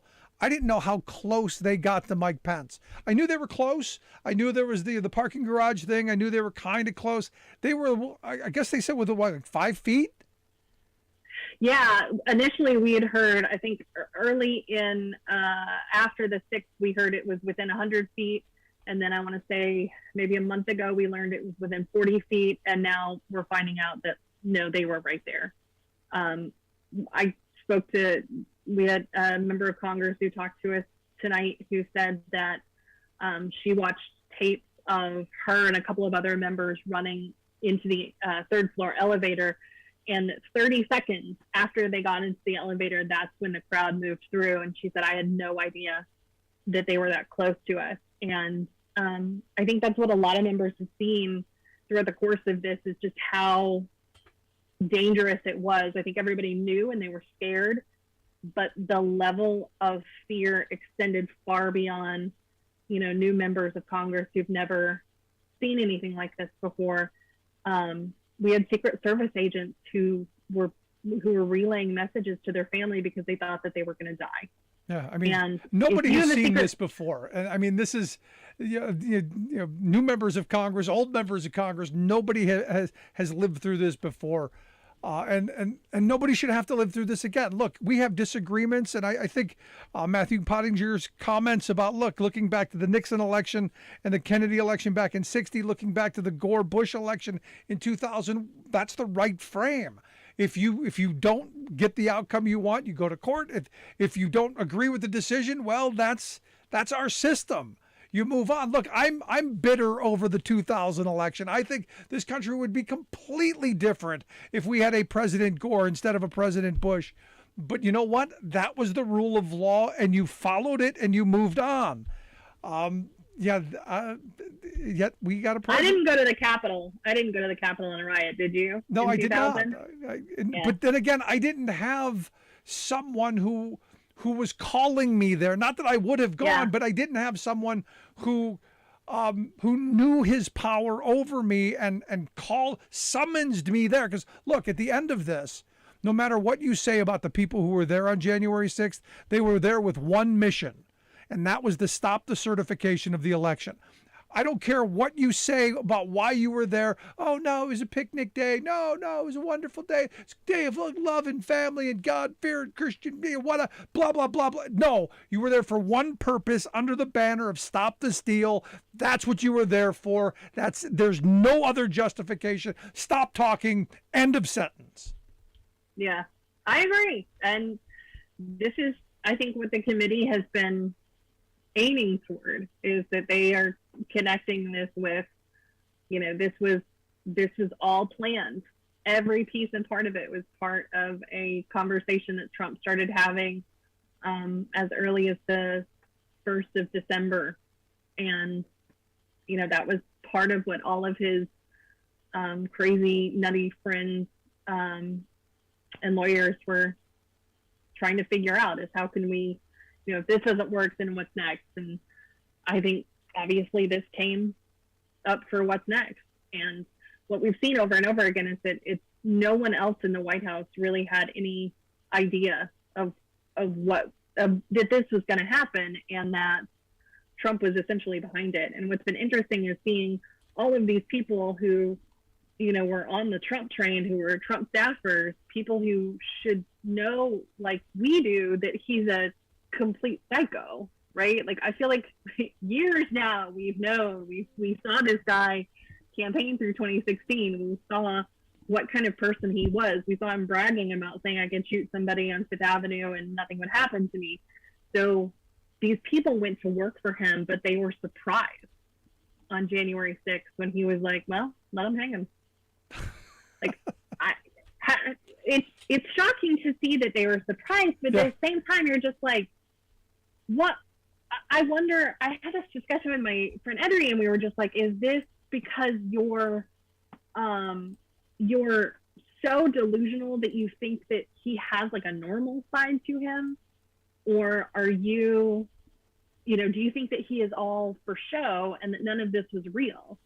It's just like, where do you get this idea that he honestly would have thought that, he would have seen this and thought, this is really bad. Wow. That's what a normal person thinks, and that's not who he is. That's never who he has been. No, that's the crazy part, and it's really bizarre. You're listening to The Rick Smith Show here with Sarah Burris. She's a reporter over at Raw Story. Make sure you check out the work she does over at Raw Story, rawstory.com, the website. If you've missed any portion of the program, make sure you grab the podcast. Always there, always available. You can get that at thericksmithshow.com. Also, remember, follow us on social media at thericksmithshow.com, on Twitter at Rick Smith Show. You got questions, comments? Email me, rick at thericksmithshow.com. I do answer all emails personally.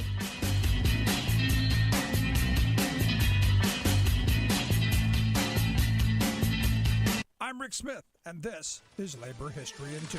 On this day in labor history, the year was 1934. That was the day that came to be known as Bloody Friday. Minneapolis Teamsters had been on strike for 3 days in their third strike of the year. Trucking bosses had reneged on their May settlement. They refused to recognize union organization of inside workers. In the period between strikes, the union had documented hundreds of cases of discrimination. Now, 7,000 Teamsters effectively shut down trucking throughout the city. Local 574 leaders established a daily strike bulletin. The organizer, as it was called, would serve to guide strikers to victory. In his book, Revolutionary Teamsters, historian Brian Palmer notes that the first few days of the strike had been quiet. Then, on this day, police attempted to break the picket lines by running what seemed to be a lone scab truck through the lines. It was later discovered the truck was moving no merchandise, but was used to draw strikers into a confrontation. When flying pickets moved to stop the truck, they were ambushed. Police opened fire on unarmed picketers and then sprayed those who attempted to escape with buckshot. At least 48 were wounded. Striker Harry Ness and unemployed council supporter John Beller were killed. Palmer notes that Ness had been shot point blank in the chest. Doctors pulled 38 slugs from his body. His deathbed injunction repeated word of mouth among the strikers, "Tell the boys not to fail me now." More than 40,000 turned out to pay their respects to the World War I veteran and father of 4. Palmer adds that Bloody Friday had lasted a matter of minutes, but its meaning would leave a mark on the very fabric of Minneapolis's socio-economic relations. Labor History in 2 brought to you by the Illinois Labor History Society and The Rick Smith Show. For more information, go to laborhistoryin2.com.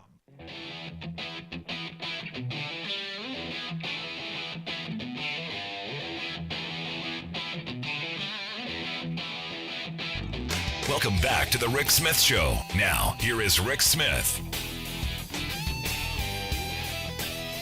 So, again, I'm looking at this hearing and so much to dig into, so much to grab a hold of, I'm stuck on Donald Trump is a stain on our history. And I'm stuck on that because it's true. What happened on January 6th is a stain on our history. I'm here to share some thoughts on the hearing.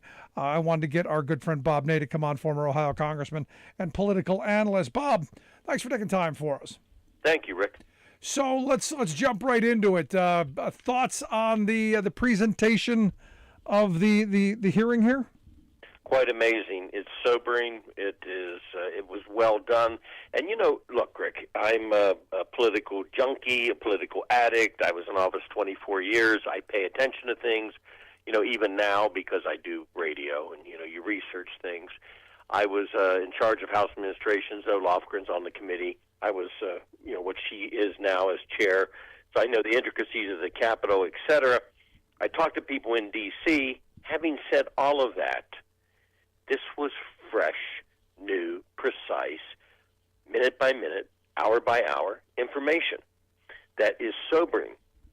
It just blows my mind when you look at what this hearing was involved with, was to fixate itself upon what the president was doing and his response to the situation, and then they would follow with the witnesses. And the most telling thing of this entire thing is, once again, these are all Trump people. And look, when Pottinger started his statement, and he was, with the National Security Agency, he makes it clear that Trump did some good things. Trump did this, the China, attitude Trump had, et cetera. And then they go into what he believed Trump should have done, what he was doing, and what he knew. So again, it's painful to watch it, but it's sobering truth. I thought it was well done. Yeah, I thought it was really well done. Wow. And again, going through that minute by minute, the fact that for all of that time did nothing, and it wasn't until the Pentagon called, it wasn't until Mike Pence did some stuff, it wasn't until everybody was moving in the direction to call the National Guard that they're like, we better put on at least make it look like we tried, and that's when the action actually happened. Right, and then all the people urging him, it still went back to statements by Jared Kushner, and it went back through, everything that verifies that this is accurate. They couldn't get him to budge. When they would get him to budge somewhat, he still would not want to say certain things.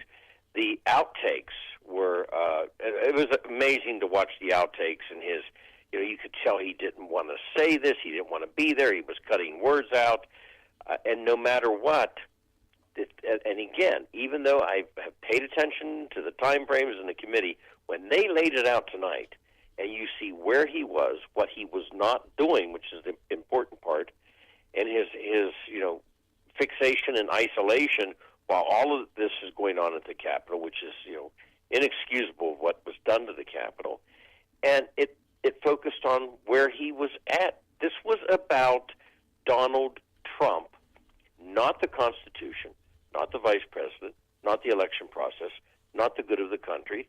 This was pure Trump still trying to take the election. Yeah. As they were storming the Capitol inside, and he knew it, he was calling senators. He was calling them, trying to stop the eleeletion.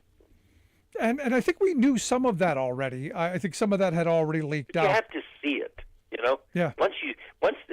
You're right. We knew it, but once you see this effectively put together, as this committee did, it's very powerful. No, and the juxtaposition of Trump, lazy, in the dining room, watching, his handiwork on Fox, doing virtually nothing. And then you've got everybody else working diligently into the night to actually try and make. I mean, what time did Trump finally go off to bed? Was it like 6 o'clock, like 6:15, 6:27 is what they said he went off to bed. And yet you still had, everyone else working till, when did they certify? Sometime 2, 3 o'clock in the morning? 3 o'clock in the morning. Yeah, I mean, Right. yeah, he's off sleeping like a baby. And the mess that he's created, you've got people cleaning up. Again, I just thought this was fantastic. Well done.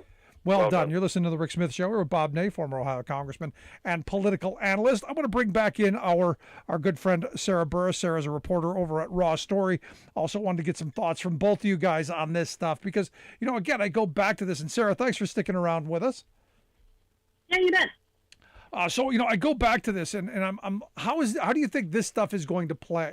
Do you see let's start with you, Sarah. How do you think this is going to play tomorrow? How do you think this is any reaction? Do you think this is going to move the needle in Trump world? Do you think that they're going to see Trump saying the words that he was saying and go, oh my God, I was the dupe? Is there that light bulb moment where they go, I'm the idiot here? Do you think that happens? I don't think that there are. I think people who are maybe casual Trump fans, you're starting to see some of those folks flip. People who were like Obama voters in 2012 and then Trump voters in 2020. You're starting to see some polling about that where those folks are flipping back. But I think a lot of that core, 30% of nutters, I think we have 30% of nutters who are just going to stay. If it's not Donald Trump, even if it's not him, I think it's going to be somebody else, right? Like I feel bad for Mike Pence. He, poor guy, thinks that he really has a shot at being president. It's like, dude, you got 30% of the party who's still, up Trump's butt. There's no way. These people tried to kill you. Do you not understand that? No. But my barometer has always sort of been my mother. And my mother told me today, she was like, God, I wish these things would be over because watching them is horrible and it makes me sick every time. And it's like, oh, well, okay. I hope that's not the response. Bob, let's get your thoughts. Do you think this is going to move the needle much at all? Well, I mean, I agree with a lot of what Sarah said, but I think where this moves the needle, and I sat today for 2 hours with a longtime top political Democratic consultant, and we've been friends a long time. We went over the whole thing, and I talked about the hearing, before obviously it was on because it was at lunch today, and I was telling him I think if the hearing was as I thought it would come out, which it did, came out better. I think that the needle this moves is within the political spectrum of the kind of powers to be, the people that move and shake on the Republican side. I think this hurts Trump, and I've said this before. I don't believe he'll run. I think he'll announce, and he'll find some reason then, to not carry it out. But I agree, Pence he's done. There's other people, but beyond that, I think if anything, this has hurt him with enough people, not the base that loves him if he would, shot somebody in Manhattan, but I think that this has hurt him with some fringe political people within the Republican Party. There was a Wisconsin focus group, which I love focus groups, you dig in, the people that were the Obama people, and then they switch, et cetera. Trump's now lost them. So I think some of that element has went away from me. But most important, I think these hearings have effectively chilled some of the people that are close to the Trump orbit to make them think that he shouldn't run. Now, at the end of the day, why do I think that he won't run? He might announce to try to escape some problems. I don't think he'll run, and I've been saying this since January, as you know, because he doesn't want to lose again. No. He won't run because it's a narcissistic, pure Trump world thing. No, I also wanted to get your thoughts because, look, he still hasn't conceded. He's never going to concede. In fact, Right. there was a story just the other day that he's still pushing in Wisconsin to have them overturn the 2020 election. Right. He just made a call. Right. And you go, at what point do you just go, you know what? You got to give it up. It's over. Is he, is it going to be 10 years down the road still trying to overturn the 2020 election? Well, yes, he is. And the Republicans, look, the last thing they want is to obsess on the election. They want to hit gasoline tax, economy, crime. You know the mantra. That's what they want. They don't want this to be the issue in the fall. They have other issues that they want. So, but he doesn't care. Donald Trump doesn't care about what the Republican Party and what's best about November for them.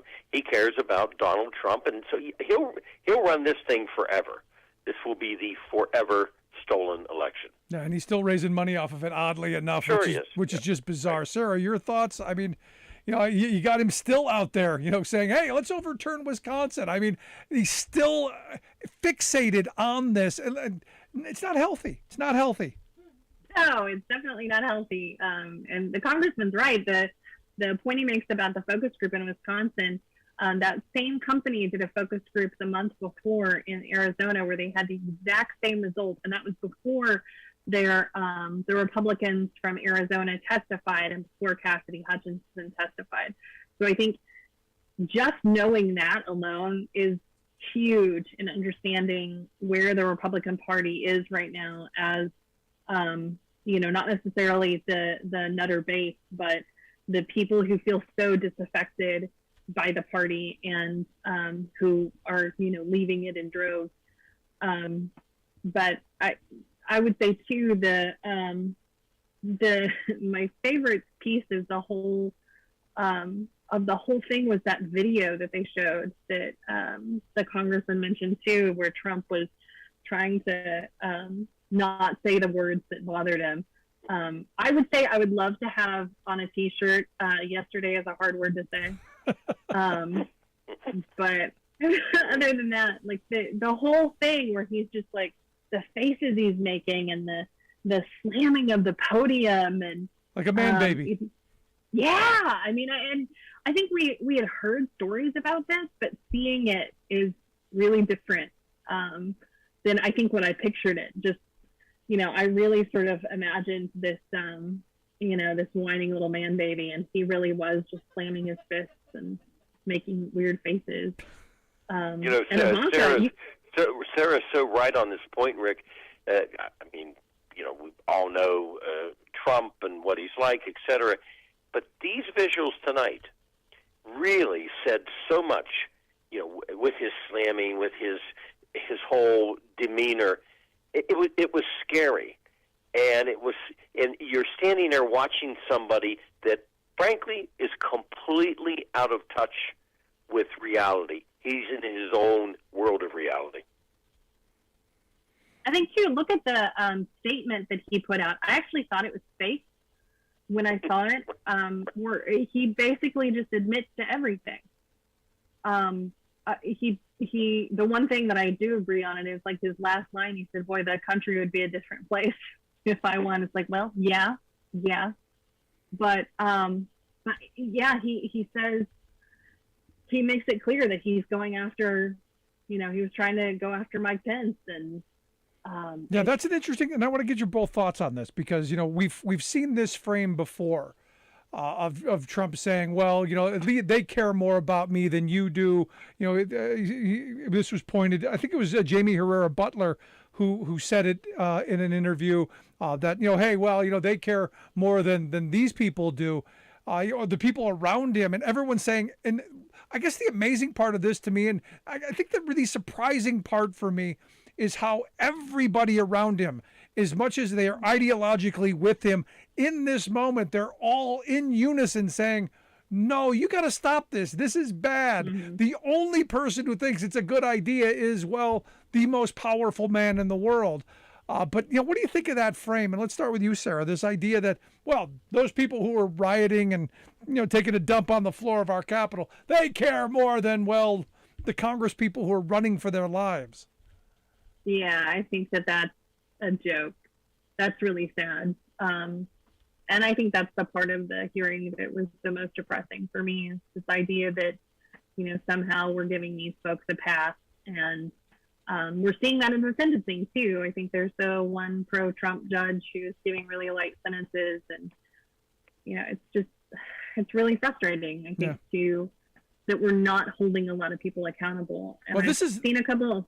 The thing that Merrick Garland said this week, right? That's the one piece where, he seemed to get annoyed when people were pressing him on, no, seriously, like, do you care about this indictment thing? He's like, I can't say it any plainer. Nobody's above the law. So, fingers crossed, I guess. Yeah.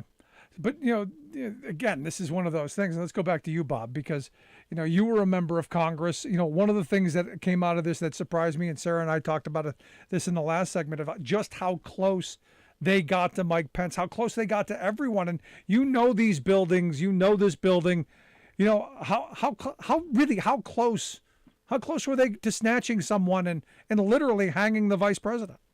Oh, how it didn't happen is beyond me.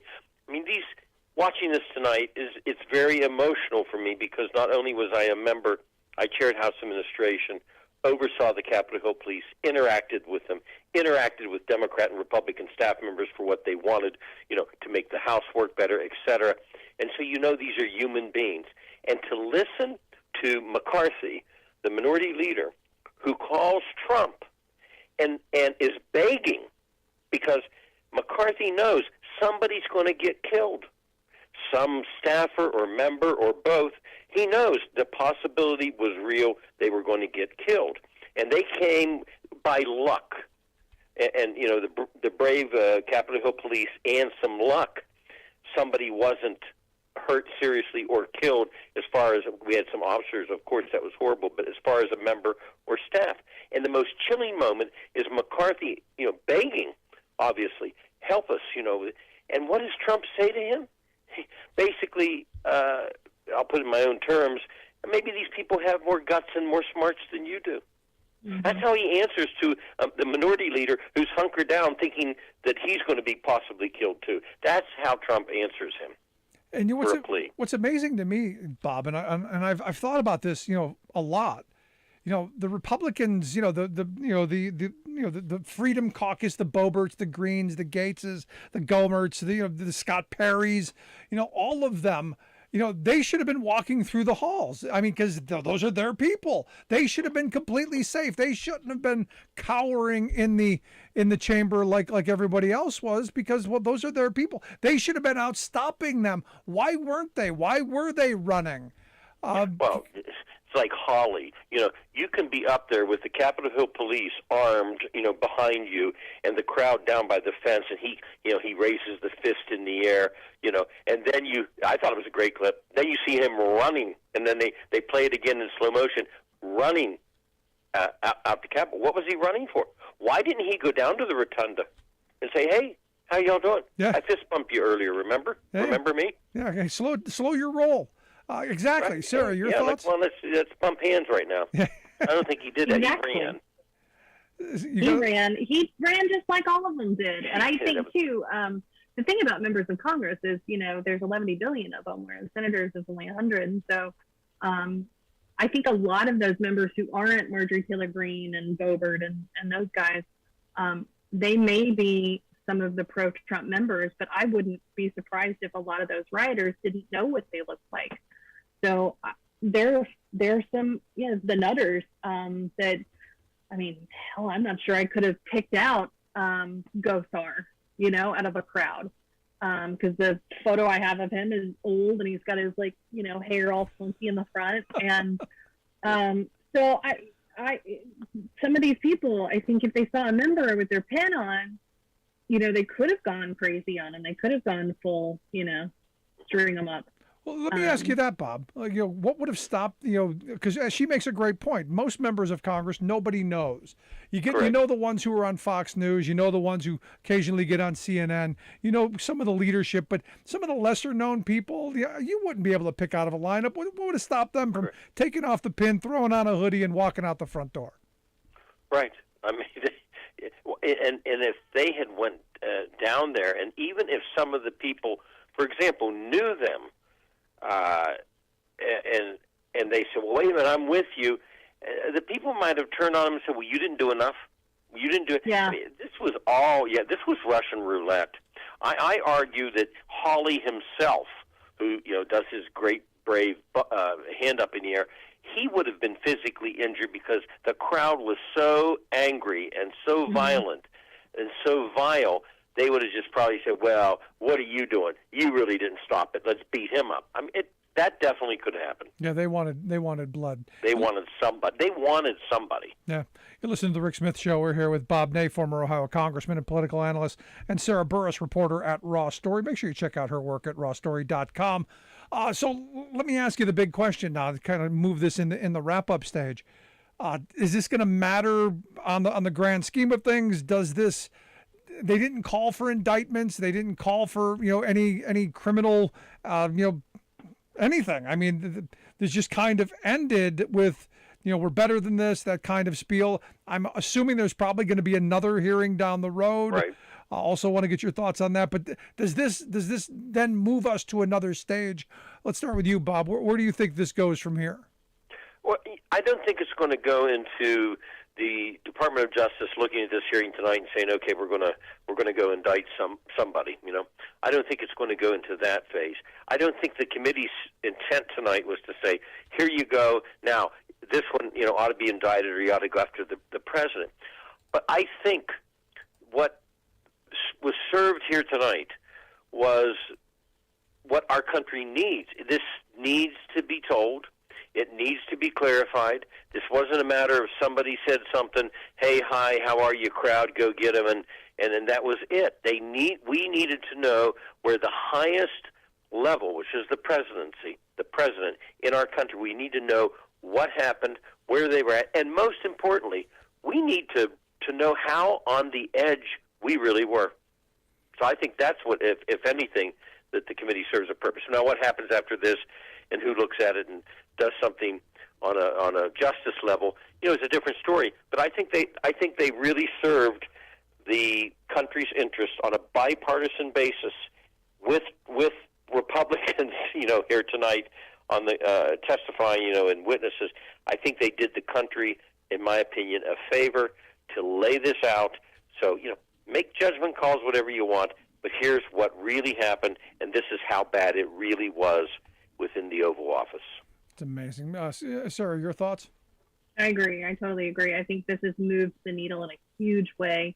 We've already seen it in polling and obviously the focus groups we both mentioned, but I'm not sure tonight is, the one night that matters the most. I think is on the whole, the country that has watched this, the things that everybody has seen that they didn't know before. And I think some of the videos, some of the comments from, the general, I think that'll probably end up on the news shows that more of the public will see who didn't watch tonight. But I think the public is where they are already on this. I don't know that it's necessarily going to be more people think he should be indicted or more people agree this is a really important committee. And then I think we look next to what the heck was the Secret Service doing? No, and that there's got to be a hearing all in and of itself right there, in my view. Seriously. But I wanted to get your thoughts also on the fact that Liz Cheney did address the fact that there was no cross-examination, that the Republicans deciding to not participate and not have cross-examination. I thought she handled that very well. I thought she did too, and of course, this was a huge mistake for the Republicans. You and I have talked about this on your show, Rick.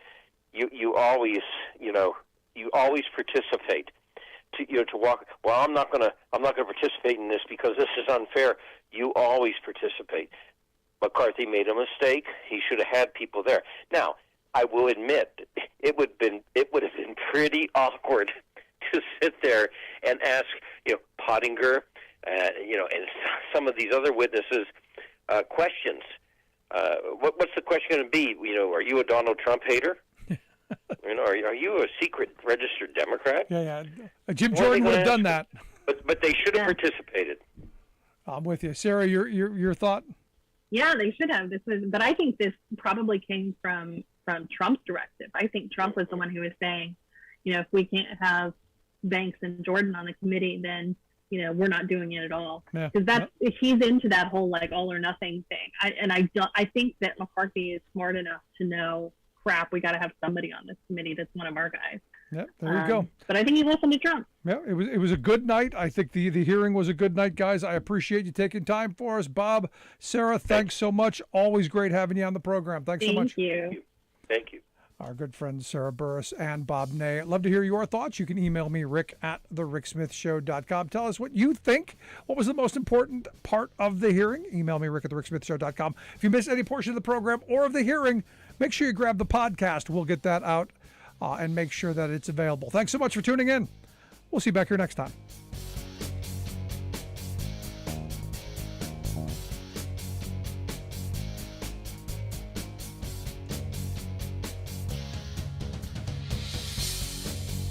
You've been listening to The Rick Smith Show. Email Rick at rick@thericksmithshow.com. Until next time, this has been The Rick Smith Show.